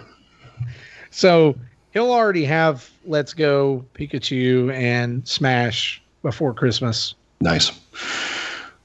Okay, let's move on to another question. This one comes from John Blanco. John Blanco asks, what's your favorite food? Oh, gosh, there's so many. Yeah, have you seen us? Yeah, we're three relatively large. Jesse, I got to go to Jesse first on this one. Favorite food. And there can be only one. Don't give me any of this. Well, I like this, and this. No, your very favorite thing. All right, sushi. Well, I would not have pictured you as a sushi man. Are you serious? Really? I was just about to say that. Are you serious? How much Japanese stuff do I talk about in this show? Well, yeah, but okay, that's fair. I've talked about before that I've not found an alcohol that I liked. I found one that I liked. It's sake. Huh. Okay. Jesse plus sushi plus sake equals Uncle Jesse very happy. Yeah. Okay. Marty, let's go to you. Oh gosh. I was just talking about this with a friend of mine earlier. I think that the perfect food that has ever been invented, that is a food for every occasion that you could eat anytime, just a hamburger. I love hamburgers. I could eat a hamburger 3 meals a day for the rest of my life, and I would be very fat and also very content. Okay. There's so many things you can do with them. There's variants. That's the thing. It's a burger. Yeah. Okay. I would say, oh man, that's tough call. I'm gonna say right now, ribs. Like good barbecue ribs, the kind where it's sticky fingers all over your face, little slightly burnt barbecue ribs. Yes, crispy edges. And yeah, and the reason I was a bit shocked, I've had an opportunity to visit Jesse a couple times in Kansas City, and we usually always go out for ribs, and it's my favorite. It's great. So that's why Justin, I was shocked when you said sushi. Guess what I have in my fridge for lunch tomorrow? You son of a... Homemade. Shocking. For 14 hours. Shockingly enough, finding really good ribs in Ireland is a bit tough. Really? Shocker. Shocker. So there's chatter going on now about sushi. Someone, Lucius says, I don't like sushi. The raw fish has a slimy, tough texture, making it hard and annoying to eat. And I said, that's the best part. Yeah. Okay. That's weird. We're going to move on to actually a question from the team over at Switch Island. They said, inspired by Blanco's question, what's your favorite example of video game food? Bonus points for a Nintendo game. Example of video game food. I would say some of my favorite stuff that I've seen for video game food recently has been Overcooked. The kind of the meals that you're making there, whether it's sushi, or whether it's burgers and stuff like that, or fish and chips. I think they do a really great job of that. I also think the crafting elements that you could do in Breath of the Wild was quite funny as well, for cooking. So I wish it was that easy. Just throw it in a pot and a little jingle. Yeah, and also like Yoshi's cookies, right? That's a throwback. That's a Yoshi's cookies. That's a deep cut, right? What about you, Jesse? Kids, you don't know what I'm talking about. Go Google it. Video game food. I can't think of anything off the top of my head. There are two that came to my mind when I heard this question. Just going for iconic look, like I will always remember what this looks like, is the the meat in Castlevania 1. Yeah, Roy Porter just says best video game food, wall chicken. Yeah, wall chicken is the very best. The other is there was you guys remember back in the day when most licensed games were absolute crap. I'm talking like 80s, 90s, that kind of thing. Like Cool Spot. There was no, Cool Spot was fantastic. Shut your mouth.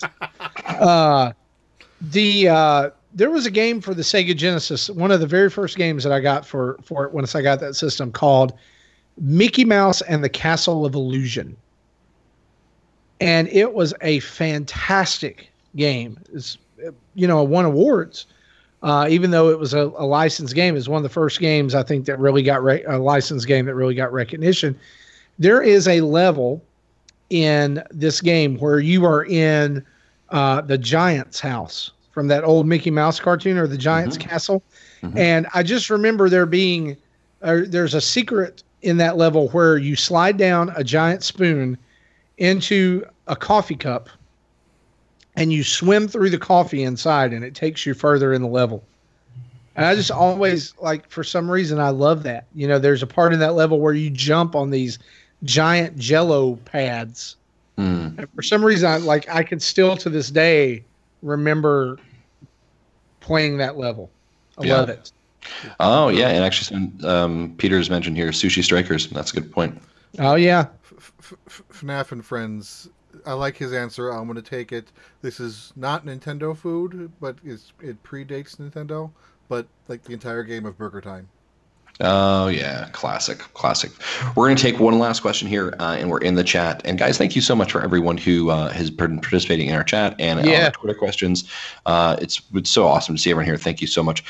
And so this question is from Twitter, and this is actually Philip. And Philip says, I am still on the fence about Dark Souls. I bought Skyrim for the third time and regret buying it. Never played Dark Souls. However, I know the network test was a bad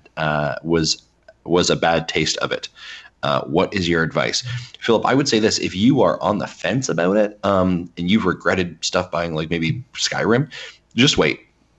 And hold off until like reviews come in, and don't feel like you're forced to buy something either. I'm going to say this: I had an opportunity to play Dark Souls when I was over at EGX, and I did not like it at all. It did not land with me, and I don't ask my opinion if I'd recommend it, because I would not. I did not like it. So yeah, I would say if you know the network test was bad and you had difficulty with it, maybe don't buy it, or wait until they do some patches on it potentially later. And maybe in February, when they've done additional patches or new content has come out and you've got reviews of it, I would say if you're definitely on a game where you're on the fence post about it and you're waiting, wait a couple weeks, wait to hear what the reviews are, wait to see what the scores are, listen to other podcasts, other places that review it, and get to know their opinion or people that you trust before you make that decision. Don't feel like you have to do it. I don't think guys on our team are any of us picking this one up. I don't think so. I'm not, but I just can't handle that level of stress. Yeah, you can do what I did with Mario Party. If there's a place, if you have like a Family Video or any other rental places, and rent it first. If you don't like it, you're only out $3 or $5. Yeah. So I decided while we were talking about that, or while you were talking about that, Justin, to go look up what kind of score this has got on Metacritic right now. And so just from around the horn here, it's sitting at an 85 on Metacritic right now after 23 critic reviews. Just a couple of notable scores. US Gamer gave it a 90. Nintendo Enthusiast gave it an 85. The website I go to for a lot of my news, mynintendonews.com, gave it an 8 out of 10. So there are a lot of positive reviews out there, but like you said, I think IGN's review still has to drop, and a couple others. It's the type of gameplay that's not for everybody. Honestly, here's the deal about games like this. And here, like Nintendo Life gave it a 90.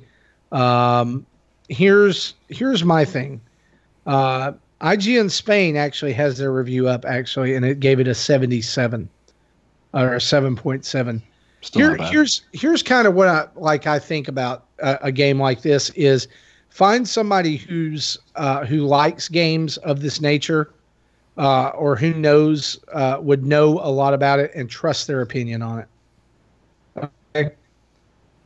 So I'm sorry, IGN's review is out, and they gave it a 9.5. Wow. I'm going to make sure that's true. I just want to, because just for... They don't go into the 9s very often. Yeah. I just want, like I said, I want to be sure it's coming up right now on my screen. It's taking just a minute.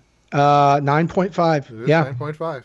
Playing Dark Souls on a handheld adds an new dimension. Sorry.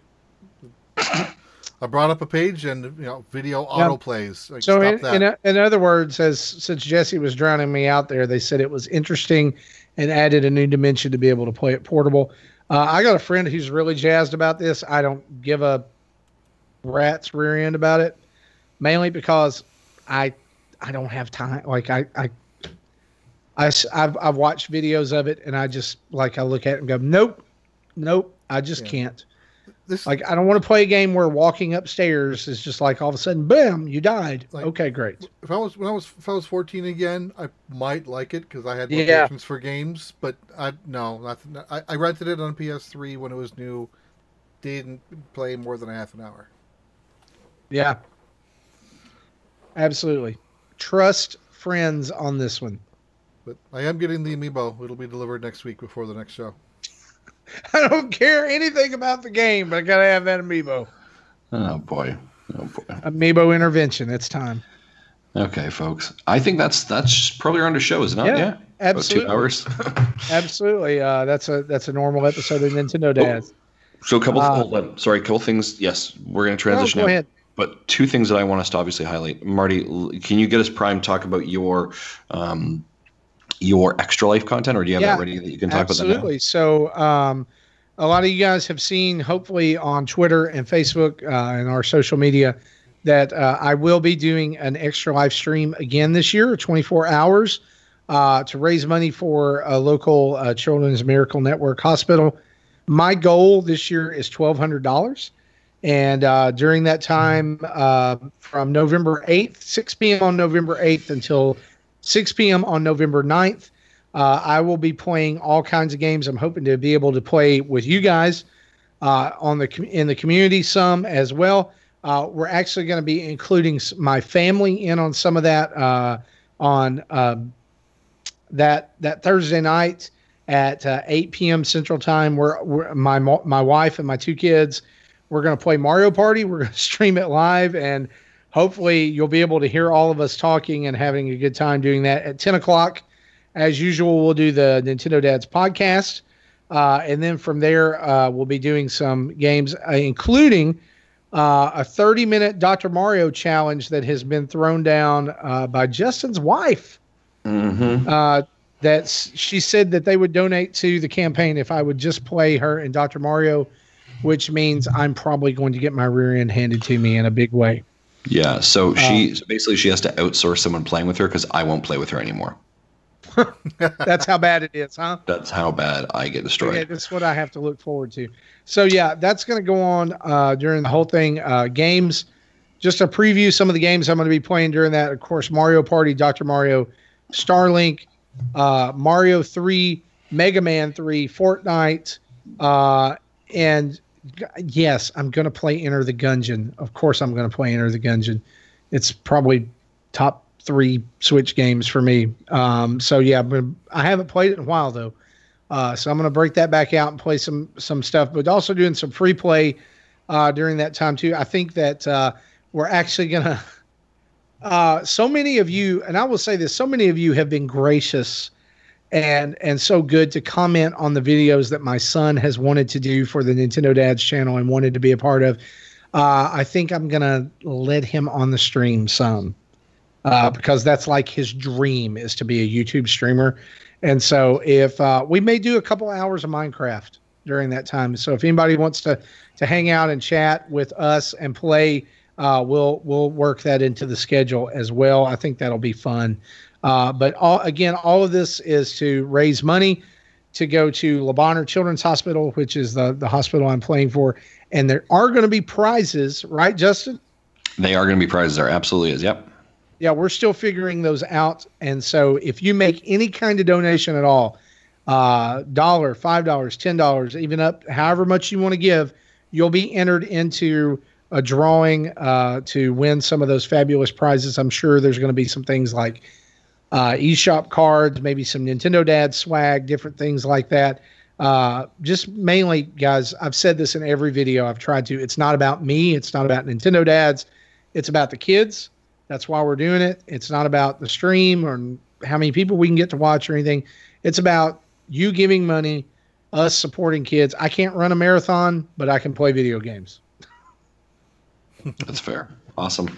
Yeah. So there will be information soon about our giveaways, but we will absolutely, just like last year, if you donate to the team, you will be entered in to win prizes from us, whether it's eShop cards or physical game or Nintendo Dad swag, whatever it is, we're going to do that. So watch for our information on that soon. I want to also pull attention to a couple other things quickly. If you are a member of our Patreon community, there is recently started a tournament section in our Discord, and this is being ran by our awesome Patreon supporter Drew, and they are doing a Nintendo Dads tournament. This is completely self-ran by the community and by Drew, and obviously our fantastic support from Tim as well. And this season right now they're doing actually NES Open. So if this is something that interests you, make sure you are checking this out and getting in there to participate in it. Again, I think it's a fantastic idea for our community to connect with people and to play games together and experience a lot of fun. So make sure you check that out. Again, that is our tournament section in our Discord as well. A couple of things one other thing I'm going to quickly mention. On November 24th, I will be up in Dublin for the Dublin Gamers Fest. If you are in Dublin or in the UK or EU and maybe want to be heading over to Ireland this time, check out the Dublin Gamers Fest. That is on the 24th of November. I will be there at the RDS main hall as a guest streamer. We'll be doing some panels, doing some Fortnite. It is going to be a huge day of playing video games with tons of people, not just myself as a streamer, but Barry Dunn, the Nintendo Impact Game, will be joining us. A ton of other EU and Irish streamers will be there. It is a lot of fun. There's a Fortnite contest. There is a Rocket League contest. It is just a lot of good crack, as they would say. So definitely check that out. If you're looking for tickets, that is on our Facebook page. We have a link there. Check that link, click it, and show up. And if you're coming, let me know. Send us a message, and I'd be happy to meet with you and chat with you and just hang out. So it is going to be a lot of fun. Again, that is the Dublin Games Fest on November 24th. That's it. That's for me. Awesome. Thanks, Justin. So as we wrap up tonight, we want to say thanks for listening to episode 201, but we also want to say huge thanks to our Patreon producers, David White, Dave Ernsberger, and Timothy Off. They're the ones who make big sacrifices to make sure the lights stay on around here. And guys, we're so thankful for you, but we're also so thankful for each and every one of our patrons. And patrons, be watching your streams very soon for news about the revival of Retro Rewind. Gary Gray is working on this, as well as me and some other folks. And man, I like what I see so far. It's going to be awesome. And I think you're going to like it too. Again, you can head over to patreon.com/Nintendo Dads to support us. You can follow us on Twitter, Facebook, Instagram, YouTube, Twitch at Nintendo Dads. All of those. Just go search for Nintendo Dads and you will find us. You can call in and leave a voicemail here at 929-25-NDADS or 929-256-3237. And if you want to buy that sweet Nintendo Dads merchandise, including our recently released prize-winning Nintendo Dads Voltron shirt, you can head to tiny.cc/Nintendo Dads store, all lowercase, to get yourself a shirt, a hoodie, even a phone case like Jesse just showed you for those of you who are watching. You can get it on anything. You can even have our glorious robotic Voltron bodies on your next bedspread. Oh, yeah. Big thanks to OC Remix for the music throughout the show, and huge thanks to Adam Leonard and Carter Johnson for the art that we use for tons of stuff around here. Thanks for watching again. Thanks for listening again, guys. Watch for videos all week long about brand new games, and go watch that new video that Justin just put up during the show. It's awesome. Go check it out. For all the guys involved with Nintendo Dads, This is Marty signing off. Bye-bye.